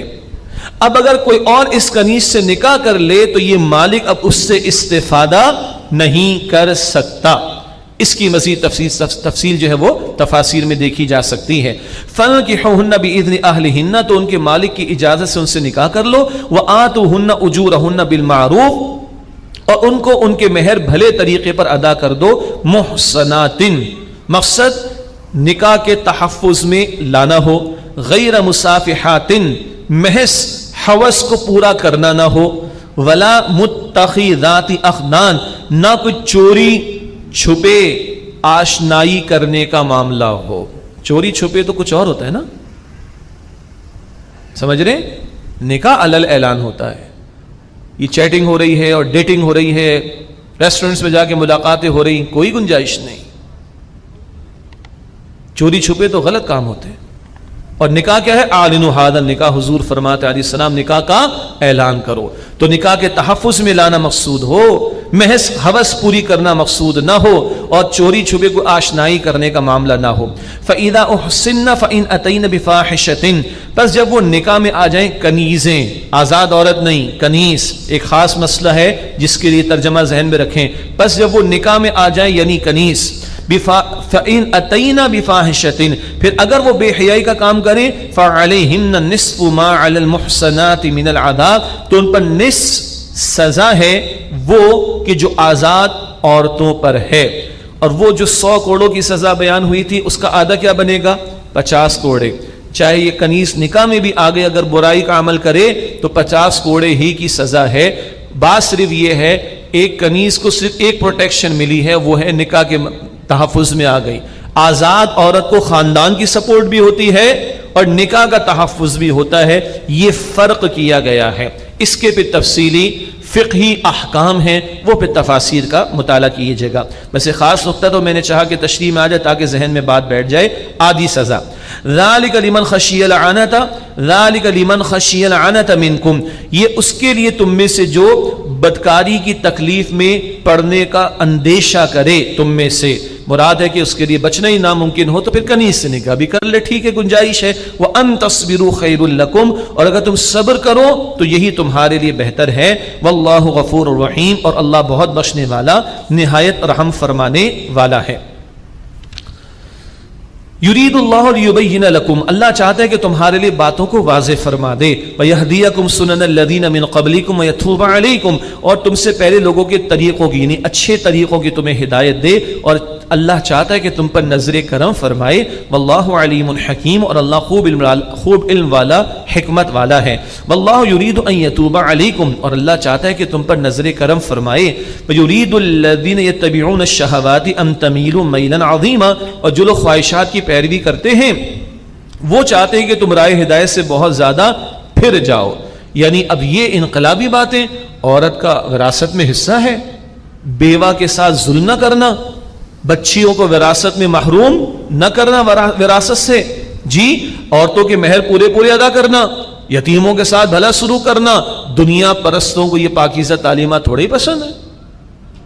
اسی لیے آپ دیکھ لیجئے نکاح مسلمان کرے پریشانی ہے مغرب کو، دوسرے کی بات کرے تو وہ تو کفر سمجھتے معاذ اللہ اس کو، اور وہاں جو ہے سارے زنا کے دھندے چلیں اور بدکاری اپنی انتہا پر ہو. اور born out of wedlock, وہ کلنٹن نے کہا تھا ان قریب ہماری عظیم اکثریت ان بچوں پر مشتمل ہوگی those who are born out of wedlock. وہ نسل وہاں پہ پروان چڑھے، کوئی پریشانی نہیں.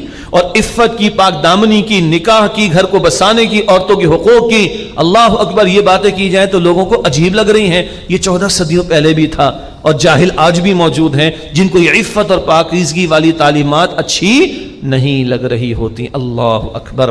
وَيُرِيدُ الَّذِينَ يَتَّبِعُونَ الشَّهَوَاتِ أَن تَمِيلُوا مَيْلًا عَظِيمًا، اور جو لوگ خواہشات کی پیروی کرتے ہیں وہ چاہتے ہیں کہ تم رائے ہدایت سے بہت زیادہ پھر جاؤ. يُرِيدُ اللَّهُ أَن يُخَفِّفَ عَنكُمْ، اللہ چاہتا ہے کہ تم سے بوجھ کو ہلکا کر دے. وَخُلِقَ الْإِنسَانُ ضَعِيفًا، اور انسان تو بڑا کمزور پیدا کیا گیا ہے. اللہ ہمارا خالق ہے، اسے ہماری کمزوریوں کا لمیٹیشنز کا پتہ ہے، اس نے ہمیں وہ احکام دیے جو ہمارے ہی بھلے کے لیے ہیں. وہ خود فرماتا ہے سورہ ملک میں، الا یعلم من خلق، کیا وہ اللہ ہی نہ جانے گا کہ جس اللہ سبحانہ وتعالی نے پیدا فرمایا. یا ایھا الذین آمنوا، اے ایمان والو، لا تأکلوا اموالکم بینکم بالباطل، آپس میں ایک دوسرے کے مال باطل طریقے پر مت کھاؤ، حرام مال سے منع کیا جا رہا ہے. الا ان تکون تجارتا عن تراض منکم، الا یہ کہ تمہاری آپس کی خوشی سے کوئی تجارت ہو، یعنی کسی پر ظلم نہ کرو، زیادتی نہ کرو، باہمی رضامندی سے تجارت کا معاملہ کرو. لیکن یاد رکھیں باہم رضامندی کا یہ مطلب نہیں کہ گناہ پر دونوں رضامند ہو جائیں تو چلو چلتا ہے، نہ. دو افراد زنا پر رضامند بھی ہو جائیں تو حرام ہی رہے گا. دو افراد سود کے لینے اور دینے پر رضامند بھی ہو جائیں تو سود حرام ہی رہے گا. وہ رضامندی نہیں جس سے شریعت کی خلاف ورزی ہو. رضامندی سے مراد کسی پر ظلم نہ کرنا، زیادتی نہ کرنا، حق تلفی نہ کرنا. ولا تقتلوا انفسکم، ایک ترجمانی ہے اور ایک دوسرے کو قتل نہ کرو، قتل و غارت گری سے روکا گیا. اور ایک ترجمانی ہے ولا تقتلوا انفسکم، اپنے آپ کو قتل نہ کرو. اسی سے علماء نے خودکشی کی حرمت کو بیان کیا ہے. سوئسائڈ اپنے آپ کو خود سے ہلاک کرنا, اس سے اللہ کی شریعت نے منع کیا ہے. وہی بات یہاں پر ہے, اپنے آپ کو قتل نہ کرو. یہ جان اس کے مالک ہم نہیں, اس کا مالک اللہ ہے. خودکشی کرنے والا اللہ کے اختیار میں گویا کہ دخل اندازی کی کوشش کرتا ہے, منع ہے, حرام ہے. ان اللہ کان بکم رحیما, بے شک اللہ سبحانہ وتعالی تم پر بہت رحم فرمانے والا ہے. ومن يفعل ذلك عدوانا وظلما, اور جو شخص یہ کرے گا سرکشی کرتے ہوئے اور ظلم کرتے ہوئے, فسوف نصلیہ نارا, بس قریب اس کو ہم آگ میں ڈالیں گے. وکان ذلك علی اللہ یسیرا, اور یہ بات اللہ پر بہت آسان ہے. کچھ آیات ابھی ہم پڑھیں گے, تھوڑا سا وقت میں لے رہا ہوں تاکہ وہ جو مردوں کی قوامیت والی آیت ہے نا وہ بھی آج ہی پڑھ لیں گے انشاءاللہ تعالی. ٹھیک, کچھ وقت ابھی لگے گا, تھوڑا سا چند منٹس, اور پھر انشاءاللہ ہم آیت نمبر 35 تک مطالعہ کریں گے تو ایک موضوع مکمل ہو جائے گا انشاءاللہ. ام تجتنبوا کبائر ما تنہون عنہ نکفر عنکم سیئاتکم, اگر تم بڑے بڑے گناہوں سے بچتے رہے جن سے تمہیں منع کیا گیا تو ہم تم سے تمہاری چھوٹی چھوٹی برائیاں دور کر دیں گے, مراد معاف کر دیں گے. وندخلکم مدخلا کریما, اور ہم تمہیں عزت کے مقام میں داخل کریں گے. کبیرہ سے بچتے رہو تو صغیرہ اللہ معاف کر دے گا. کبیرہ گناہ کیا ہوتے ہیں؟ اہل علم نے بیان فرمایا وہ تمام برے اعمال جن پر اللہ سبحانہ وتعالیٰ نے یا اللہ کے رسول علیہ الصلاۃ والسلام نے لعنت کی ہو, وہ کبیرہ گناہ ہے. یا وہ تمام برے اعمال جن پر اللہ سبحانہ وتعالیٰ نے قرآن میں یا نبی اکرم صلی اللہ علیہ وآلہ وسلم نے احادیث مبارکہ میں دنیا یا آخرت کی کوئی سزا بیان کی ہو, وہ کبیرہ گناہ. تو اللہ کی لعنت, اللہ کے رسول کی لعنت, اللہ نے سزا بیان کی ہو دنیا یا آخرت کی کسی برے عمل پر, یا اللہ کے رسول علیہ السلام نے کوئی سزا بیان کی ہو دنیا یا آخرت کی, ایسے اعمال وہ کبیرہ ہیں, اور وہ بہت سارے ہیں, اللہ محفوظ رکھے. ایک مشہور حدیث میں 7 کا ذکر ہے, وہ اکبر الکبائر ہیں, کبیرہ کے بھی بڑے, ورنہ علماء نے تو 70 بھی گنوائے ہیں اور اس سے زائد بھی کئی ایک گنوائے ہیں. اللہ تعالیٰ ہر گناہ سے ہمیں بچنے کی توفیق عطا فرمائے.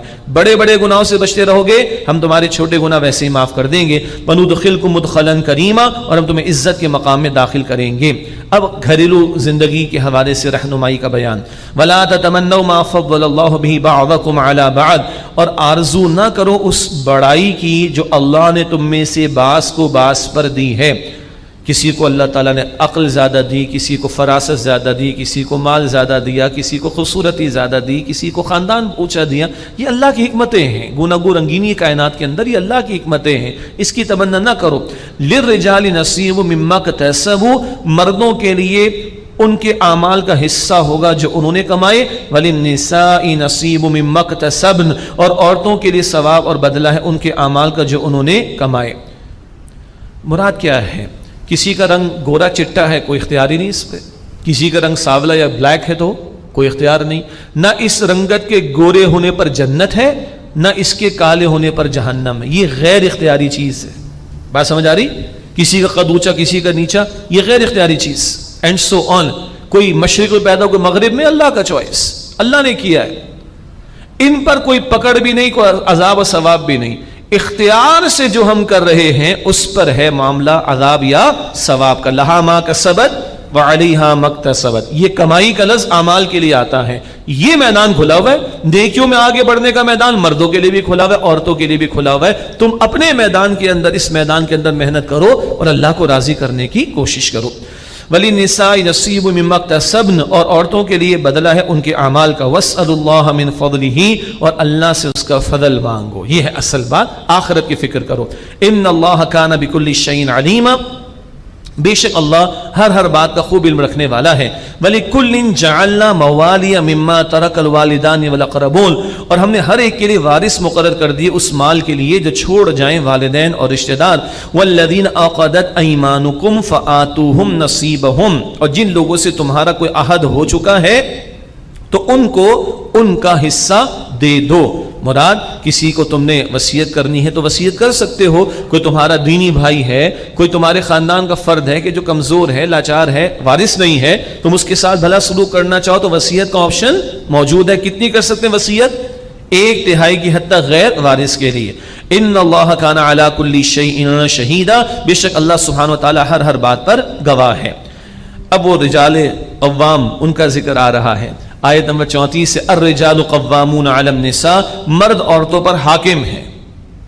کچھ مردوں کو یہ ترجمہ کرتے ہوئے بھی جھجک ہوتی ہے، اللہ کے بندو مرد بنو، حاکم قوام، یعنی وہ مینیجر ہیں، یہ بھیگی بلی بن جاتے بیچارے کچھ لوگ. عجیب بات ہے، مرد عورتوں پر مینیجر ہیں، یہ کیا لفظ استعمال کر رہا ہوں میں؟ قوام، حاکم، نگران.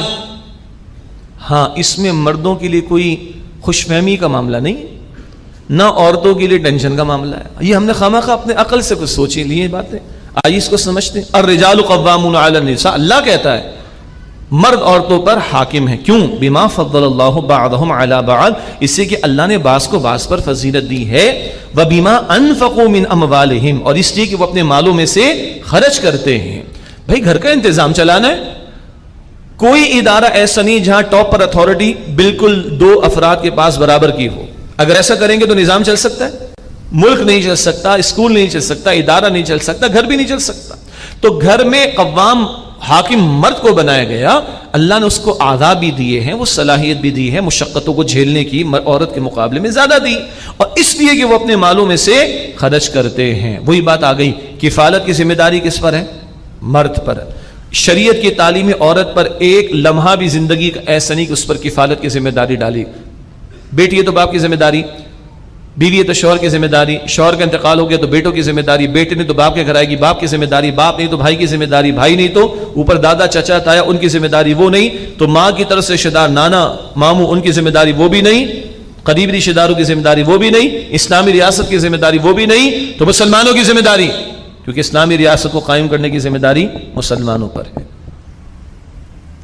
مغرب میں بڑا پروپیگنڈا ہے، مگر کہ 100 افراد اسلام قبول کرتے ہیں ان میں 70 عورتیں ہیں. کیوں؟ انہوں نے اسلام کو پڑھا ہے. ریورٹس جو ہیں، ریورٹڈ مسلمز، وہ کہتی ہیں کہ اتنا پیارا دین عورتوں کو اتنے حقوق عطا کرتا ہے، یہ تو ہم ہیں، ہمارے طرز عمل ایسے ہیں آج. مگر وہاں جو عورت پڑھ کر آگے اسلام کو قبول کر رہی ہے وہ تو اسلام کی تعریف سے جو ہے وہ اٹریکٹ ہو جاتی. تو اس لیے کہ اللہ نے بعض کو بعض پر فضیلت دی، وہ ذمہ داری گھر کو چلانے کی انتظامی اعتبار سے مرد کو دی ہے، اور اس لیے کہ کفالت کی ذمہ داری اس پر ہے. نکاح دونوں کی ضرورت ہے، خرچے مرد نے کرنے، میں نے گنوائے تھے آپ کو. اولاد بھی ہے تو اولاد کے خرچے بھی سارے شوہر نے یعنی باپ نے برداشت کرنے. اس اعتبار سے گھر میں اس کو قوام بنایا گیا. ایک بات، دونوں کو بالکل برابر کر دیں گھر چل ہی نہیں سکتا، برباد ہو جائے گا. ٹاپ پر اتھارٹی ہمیشہ ایک کے پاس ہوتی، کائنات کا خالق بھی ایک، اللہ حاکم بھی وہی ہے، تبھی کائنات چل رہی. دوسری بات، قوام ہے نا، ترجمہ میں نے کیا کیا؟ حاکم. حضور سے پوچھے حاکم کیسے ہوتے صلی اللہ علیہ وسلم. اب عورتوں کی پریشانی دور. سید القوم خادمہم، قوم کا سردار قوم کا ہاں حاکم ہوتا ہے، خادم ہوتا ہے، خادم اعلیٰ. سبحان اللہ. جی ہیڈ کوارٹر کہتے ہیں نا ہم لوگ، گھر سے فون آیا تو کس کا فون آیا؟ جی ہیڈ کوارٹر سے فون آیا، تو خادم ہو تم گھر کے. کیا مطلب؟ وہی بات ہے، عورت کو تکریم دی گئی ہے، باہر کے جھمیلوں سے اس کو پاک کر دیا گیا. تمہارے ڈور اسٹیپ پر تمہاری ایک ایک حاجت کو پورا کر کے دینا تمہارے شوہر کی ذمہ داری. ہاں کوئی شوہر کسی کا معذور ہو گیا ہے، کسی بیماری میں مبتلا ہو گیا ہے، یہ ایکسیپشنل کیسز ہیں. بھائی کیا بیوی کما سکتی؟ ایسا موقع آ گیا تو الگ بات ہے، یہ روٹین نہیں ہے، یہ یوزول لائف کی بات نہیں ہے. ڈور اسٹیپ پر تمہاری حاجت کو پوری کرے گا تمہارا شوہر. حاکم نہیں، خادم بھی ہے وہ. اور ریاست کا حکمراں کیا ہے؟ وہ کل اللہ کے جواب دہ ہے، اور وہ اپنی رعایا کے تعلق سے اللہ سبحانہ و تعالیٰ کے جواب دہ ہے. تو مردوں کو یہ درجہ ضرور دیا گیا. ابھی آگے آ رہا ہے، ابھی آ رہا ہے آگے معاملہ. اسی لیے میں نے چاہا آیت نمبر 35 تک مطالعہ مکمل آج ہی ہو جائے انشاءاللہ تعالیٰ. جی آگے آ رہا ہے. سب سے بڑا کون ہے؟ ہاں، اور اپنے آپ کو بڑا نہیں سمجھنا. جس نے تمہیں یہ تھوڑی سی بڑائی دی ہے وہ سب سے بڑا، اس کے سامنے تم نے جواب دینا. یہ بات ابھی آگے آ رہی ہے. تو قوام بنایا، حاکم بنایا، مگر حضور نے یہ بھی بتایا سید القوم خادم، قوم کا سردار قوم کا خادم ہوتا ہے. گھر والوں کی کفالت کرنا، ان کی حاجات کو پورا کرنا شوہر کے ذمے. اچھا، نیک بیوی اللہ کی نگاہوں میں کیسی ہوتی؟ آج تو پتہ نہیں کیسے کیسے مارننگ شوز چل رہے ہیں اور کس کس طرح کے ڈرامے بازیاں وہاں پر چل رہی ہیں، اور کیا اللہ اپنے حفظ و امان میں رکھے، برباد کر رکھا ہے ان لوگوں نے. اللہ سے پوچھے نا، اللہ کے نزدیک نیک بیوی کون ہے؟ فالصالحات، پس نیک بیویاں، قانتات، تابعدار ہوتی ہیں، حافظات، حفاظت کرنے والیاں ہوتی ہیں، للغیبی، غیب میں پیٹ پیچھے، عدم موجودگی میں، بما حفظ اللہ، اس حفاظت کی وجہ سے جو اللہ نے عطا فرمائی. اللہ اکبر. نیک بیوی اللہ کی نگاہوں میں کون؟ جو شوہر کی تابعداری کرنے والی ہوں. اور آج سارے ڈراموں اور فلموں کا نتیجہ کیا نکل رہا ہے؟ سینہ تان کر بات کرو. طلاقوں کی شرح تو تھی، خلا کی شرح بڑھ گئی، پھر گھر چل ہی نہیں سکتے، برباد ہوں گے. آزادی اور پتہ نہیں کتنے پر فریب نعرے، پھر ان عورتوں کی زندگیاں دیکھیں، مر رہی ہیں بیچاری، سڑ رہی ہیں بیچاری، جنہوں نے اس پوزیشن کو اپنی ایکسپٹ نہیں کیا جو اللہ نے دی ہے. اور اصل مسئلہ میرا اور آپ کا، مرد ہو یا عورت، کہاں کا ہے؟ جنت کا ہے نا. حضور سے پوچھیں. اللہ اکبر. ایک عورت کی جنت آسان ہے کمانا، ایک عورت کے لیے جنت آسان ہے کمانا. حضور فرماتے ہیں صلی اللہ علیہ وسلم، جو بیوی جس بیوی سے اس کا شوہر راضی ہو جائے، جس بیوی سے اس کا شوہر راضی ہو جائے، اللہ اس بیوی کو کل اختیار دے گا کہ جنت کے جس دروازے سے چاہے داخل ہو جائے. سمجھے ہماری بہنیں، ہماری بیٹیاں، سمجھے خدا کے واسطے، یہ آزادی کے پرفریب نعرے at the end of the day سڑ رہی ہیں بیچاری عورتیں، زندگیاں برباد ہو رہی ہیں. وہ آرٹیفیشلی اپنے آپ کو انگیج کر کے سمجھ رہی ہیں کہ ہم اچھی چل رہی ہیں، کوئی اچھا نہیں چل رہا، اندر کسی کا اطمینان نہیں ہے. انہی گھروں کو بنانے میں، ان کو جوڑنے میں اور ان کو برقرار رکھنے میں ہی اصل سکون ہے. اس بیوی کو جس سے اس کا شوہر راضی ہو جائے، حضور فرماتے ہیں اللہ یہ اختیار دے گا کہ جنت کے جس دروازے سے چاہے داخل ہو جائے. یہ ہے قانتات، اپنے شوہر کی تابعداری کرنے والی. اللہ اکبر. آج کیا سکھایا جاتا ہے؟ آزادی. آج کیا سکھایا جاتا ہے؟ میں. آج کیا سکھایا جاتا ہے؟ It's my style. آج کیا سکھایا جاتا ہے؟ جیسے چاہو جیو. آج کیا سکھایا جاتا ہے؟ دب کرنا رہنا. آج کیا سکھایا جاتا ہے؟ ڈنکے کی چوٹ پر بات کرنا. پیچھے سے بھائی بھی کہتے ہیں ہاتھ سینے چڑھا کے ہم بھی تیرے پیچھے موجود ہیں. استغفر اللہ. اور کبھی ہماری اقدار تھیں، بیٹی کو رخصت کرتے ہوئے باپ کیا کہتا تھا؟ بیٹا تیرا جنازہ کہاں سے اٹھے گا؟ تیرے شوہر کے گھر سے، تیرا گھر وہ ہے. اسی لیے ٹیکنیکلی سمجھ لیں، ایک بیوی کے لیے اللہ اور اس کے رسول علیہ السلام کے بعد سب سے بڑا حق کس کا ہے؟ شوہر کا. عام طور پر اللہ اور اللہ کے رسول کے بعد سب سے بڑا حق کس کا ہے؟ ماں باپ کا. ایک خاتون جو بیوی بن چکی، اس پر سب سے بڑا حق اللہ اور اس کے رسول علیہ السلام کے بعد کس کا ہے؟ شوہر کا. اور اسلامی معاشروں میں ہی اگر پورے گلوب کو، ورلڈ کو دیکھ لیں، گھروں کا نظام اسلامی معاشروں میں اگر کچھ بچا ہوا ہے تو جہاں ان تعلیمات پر عمل ہے، ورنہ بربادی آ رہی. اللہ ہمارے گھرانوں کی حفاظت فرمائے. حافظات للغیب، عدم موجودگی میں حفاظت کرتی ہیں کس کی؟ شوہر کے بستر کی، اس کے مال کی، اس کے گھر کی، اس کی اولاد کی. بما حفظ اللہ، اس حفاظت کی وجہ سے جو اللہ نے عطا فرمائی. یہ اصل رول ہے بیوی کا. وہ گھر ہوم میکر ہے، وہ ہوم میکر ہے وہ. اللہ اکبر. اور مردوں کو حال دیا ہے کماؤ کماؤ تاکہ معیشت کا پہیہ چلتا رہے، کماؤ. عورت کو مستقبل دیا ہے جس کی گود میں کل کی نسل پلتی ہے. اللہ اکبر. کسی خاتون نے مولانا عطا اللہ شاہ بخاری رحمۃ اللہ علیہ سے پوچھا، گرلز کالج میں گئے ہوں گے غالباً، کسی لڑکی نے پوچھا، حضرت بہت بڑے بزرگ اللہ ان پر اپنی رحمت نازل فرمائے، یہ کیا بات ہے اللہ نے نبی جب بھی بنایا مرد کو بنایا؟ کوشچن ہے نا، عورت کو کبھی نہیں بنایا. اللہ والے تھے، بزرگ آدمی تھے، بڑا حکمت والا جواب دیا، بیٹا سنو، مرد رسول بنتے تھے، مرد رسول بنتے تھے، عورت رسول جنتی تھی. یہ عورت کا مقام. صرف آدم کو چھوڑ دو علیہ السلام، میں تشریح کر رہا ہوں، صرف آدم کو چھوڑ دو، ہر پیغمبر ایک ماں کی گود میں پیدا ہوا ہے. یہ ہے رتبہ عورت کا، یہ مقام ایک عورت کا. تو حال مردوں کو دیا، مستقبل عورتوں کی گود میں دیا ہے. اللہ اکبر. بہرحال باتیں بہت ہیں لیکن وقت بہت ہو گیا، ورنہ میں اللہ اکبر کبیرہ. اللہ ہمارے اسلاف اور ہمارے اساتذہ پر اپنی رحمت نازل فرمائے. کھول کھول کر یہ باتیں سکھائی ہمیں. کوئی پڑھنے والا ہو، کچھ سننے والا ہو، کوئی اپنی اوریجنل کی طرف جانے والا ہو تو پھر کھڑا ہو کر یہ جو تہذیب کے نعرے نا، دجالی تہذیب کے نعرے، ان کا جواب بھی پھر ہم نے دینا ہے. اللہ ہمیں توفیق عطا فرمائے. اور سنیے، اب مسئلہ وہ مار پیٹ والا، آؤٹ آف کانٹیکسٹ کوٹ کرنا، ہاں، اور اپنی لفاظی کے اندر کیونکہ باہر سے پیسے ملتے ہیں این جی اوز کو، پھر آ کر چیخ چلا کر خواتین میم صاحبہ باتیں کر رہی ہوتی ہیں اور قرآن کی آیت مس کوٹ، آؤٹ آف ریفرنس کوٹ کر کے اسلامی تعلیمات کا مذاق اڑایا جا رہا ہوتا ہے. سنیے، واللاتی تخافون نشوزہن، اور تمہیں ڈر ہو جن بیویوں کے بارے میں نشوز، بدخوئی ایک ترجمہ کیا گیا ہے. نشوز کیا ہے؟ مرچیں کم ہو گئی، نمک زیادہ ہو گیا، کھانا ٹائم پہ نہیں ملا. نہیں، نشوز ہے ایسی نافرمانی جہاں ایک بیوی اپنے شوہر کی اتھارٹی کو چیلنج کرتے. یہ ہے گڑبڑ. وہ کہتے ہیں نا حکومت کی رٹ چیلنج ہو گئی، چلیں اس طرح سمجھ لیں. جہاں گھر اسٹیک پر اگر آ جائے کہ شوہر کی وہ پوزیشن نہیں مانی جا رہی کہ جو اس کو اللہ نے دی، گھر کا انتظام چلانے کے لیے قوام بنایا، اس کو اگر چیلنج کیا جا رہا، ایسی گناہ فرمانی بیوی کر رہی ہے، تو اب کیا کرنا ہے؟ میرا خیال ہے کہ بہت سارے حضرات و خواتین نے یہ تشریح شاید پہلی مرتبہ سنی ہے، اور یہ میں تھوڑے ہی کر رہا ہوں، 14 صدیوں سے یہ تشریح علماء کر رہے ہیں. اس سطح پر اب کیا کہا؟ فَعِيدُهُنَّ، گنتے جائیے گا. نمبر 1، انہیں سمجھاؤ، واز کرو، نصیحت کرو، اچھی طرح سمجھاؤ، منانے کی کوشش کرو. نمبر 2، وَاهْجُرُوهُنَّ فِي الْمَضَاجِعِ، انہیں خوابگاہوں میں بستر میں تنہا چھوڑ دو، ساتھ مت سو، علیحدہ سو، دوسرے کمرے میں چلے جاؤ، ان کو دوسرے کمرے میں بھیج دو.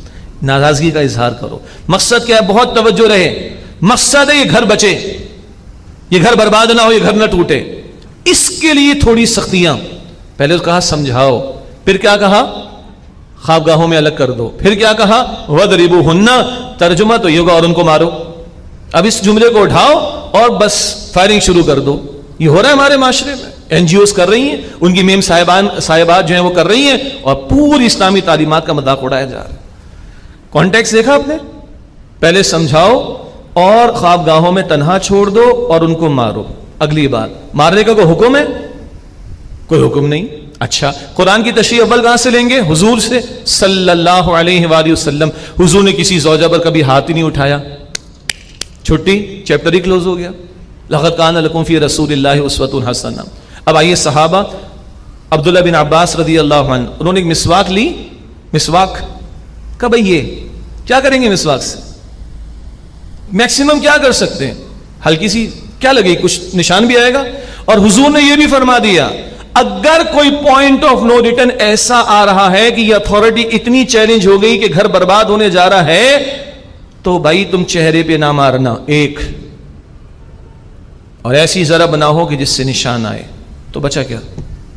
بس روب میں لاؤ تاکہ یہ رک جائے.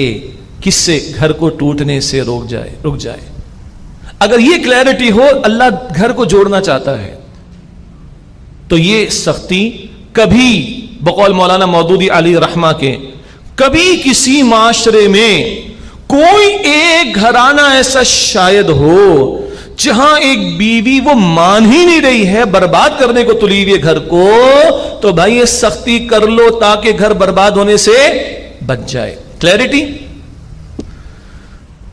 مغربی معاشروں کے اندر نکاح کے بندھن کے بغیر 25 جگہ تعلقات، اور 6-7 کو قتل کر دینا، اور قتل کرنے کے بعد خون سونگنے میں لطف آتا ہے. پوری موویز بنی ہوئی اس کے اوپر. جی کوئی پریشانی نہیں ہے اس کے اوپر. ٹیشو پیپر کی طرح استعمال کر کے پھینک دو، برباد ہو رہی ہے معاشرت پوری، کوئی پریشانی نہیں. اور یہاں اللہ کا کلام ایک گھر کو بچانے کے لیے انتہائی، اگر یہ صورتحال کبھی آ جائے، اگر اس کی اجازت دے رہا ہے، تو اس پر لوگوں کو تکلیف ہو رہی ہے. تو سوچیں لوگوں کو تکلیف کس پر ہے؟ معاشروں کے برباد ہونے پر یا گھروں کے بچ جانے پر. اور سنیے، ابھی گھر کا معاملہ گھر میں ہے تاکہ گھر بچ جائے، باہر بات نہ جائے، نہ برتنوں کی آواز باہر جائے، نہ چیخنے چلانے کی. یہ گھر کا معاملہ گھر میں ہی سیٹل ہو جائے. آگے سنیں، فَإِنْ أَطَعْنَكُمْ فَلَا تَبْغُوا عَلَيْهِنَّ سَبِيلًا. پھر اگر وہ تمہارا کہا مان لیں تو ان پر کوئی الزام کی راہ تلاش نہ کرنا. یہ تو ہے جو شریعت نے تعلیم دی. ہاں، ایک مفسر جن کا نام میں نے لیا تھا غالباً آج ہی، پیر کرم شاہ الازہری صاحب، ان کا بڑا عجیب جملہ ہے، وہ مرد جو جانوروں کی طرح عورتوں کو پیٹتے ہیں، ظالم ہیں، ان کے خلاف تو کوئی تعذیبی کارروائی ہو سکتی ہے، تعزیری کارروائی بھی ہو سکتی ہے، جو بھی ہو وہ ہو. لیکن یہ جن ظالموں نے ان تعلیمات کا غلط استعمال کیا، وہ اپنے آپ کو پہ تیار کریں اللہ کے سامنے پیشی کے لیے. کیوں؟ آگے سنیں، ان اللہ کان علیٰ کبیرا، بے شک اللہ تعالیٰ سب سے بڑا ہے. یہ مردوں کو اچھی طرح سمجھ لینا چاہیے کہ اگر ہم اپنے آپ کو بڑا سمجھ رہے ہیں بیوی کے مقابلے میں عورت ہونے کے ناطے، اس کو اس کے مقابلے میں اپنے آپ کو بڑا سمجھ رہے ہیں، تو ہمیں یاد رکھنا چاہیے کہ ہم نے اللہ سبحانہ و تعالیٰ کو جواب دینا ہے جو سب سے بڑا ہے۔ اللہ تعالیٰ ہمیں سمجھ دے، اللہ تعالیٰ ہمارے گھرانوں کو محفوظ رکھے۔ ایک آیت اور وہ بھی سنی، اللہ کا کلام کس قدر ہمیں انگلی پکڑ پکڑ کر آگے بڑھا رہا ہے۔ اب معاملہ گھر میں سیٹل نہیں ہو رہا تو بھائی اس کو بچانے کے لیے اب انوالو کرو، کس کو؟ وَإِنْ خِفْتُمْ شِقَاقَ بَيْنِهِمَا، اور اگر تم ڈرو ان دونوں کے درمیان ضد اور کشمکش سے، فَبَعَثُوا حَكَمًا مِنْ أَهْلِهِ، تو ایک حکم فیصلہ کرنے والا مقرر کرو مرد کے خاندان سے، وَحَكَمًا مِنْ أَهْلِهَا، اور ایک منصف یعنی حکم فیصلہ کرنے والا مقرر کرو عورت کے خاندان سے۔ ان یریدا اصلاحا یوفق اللہ بینہما، اگر یہ دونوں صلح کرانا چاہیں گے، کون؟ وہ جو حکم ہوں گے، ایک ترجمہ، اور دوسرا ترجمہ اگر یہ دونوں صلح کرنا چاہیں گے، یوفق اللہ بینہما، تو اللہ ان دونوں کے درمیان موافقت پیدا کر دے گا۔ ان اللہ کان علیما خبیرا، بے شک اللہ سبحانہ و تعالی بہت علم رکھنے والا، خوب خبر رکھنے والا ہے۔ سنیے گا، یہ گھر کا معاملہ کہاں جا رہا ہے؟ ابھی گھر میں ہی رہ رہا ہے، نہ یہ تھانے جا رہا ہے، نہ یونٹ آفس جا رہا ہے، نہ یو سی آفس جا رہا ہے، نہ چوراہے پہ جا رہا ہے، معاف کیجئے گا، نہ بدماشوں کو انوالو کیا جا رہا ہے، شریفانہ طریقے سے خاندان کے بڑوں کو انوالو کیا جا رہا ہے۔ دس از دا ورڈ آف اللہ، یہ اللہ کا حکم ہے۔ ابھی تک طلاق کا لفظ آیا؟ وہ کہیں نہیں ہے ابھی۔ بچاؤ بچاؤ بچاؤ بچاؤ بچاؤ گھروں کو اپنے، چاہے تھوڑی سختی کرنی پڑ جائے کر لو، گھر بچاؤ گھر بچاؤ گھر بچاؤ۔ شیطان توڑنا چاہتا ہے اور رحمان جوڑنا چاہتا ہے، لیکن یہ اہم معاملات ہیں، بہت اہم معاملات ہیں، بہت اہم معاملات ہیں۔ اللہ ہمارے گھرانوں کی حفاظت فرمائے۔ وآخر دعوانا ان الحمد للہ رب العالمین، والسلام علیکم ورحمۃ اللہ وبرکاتہ۔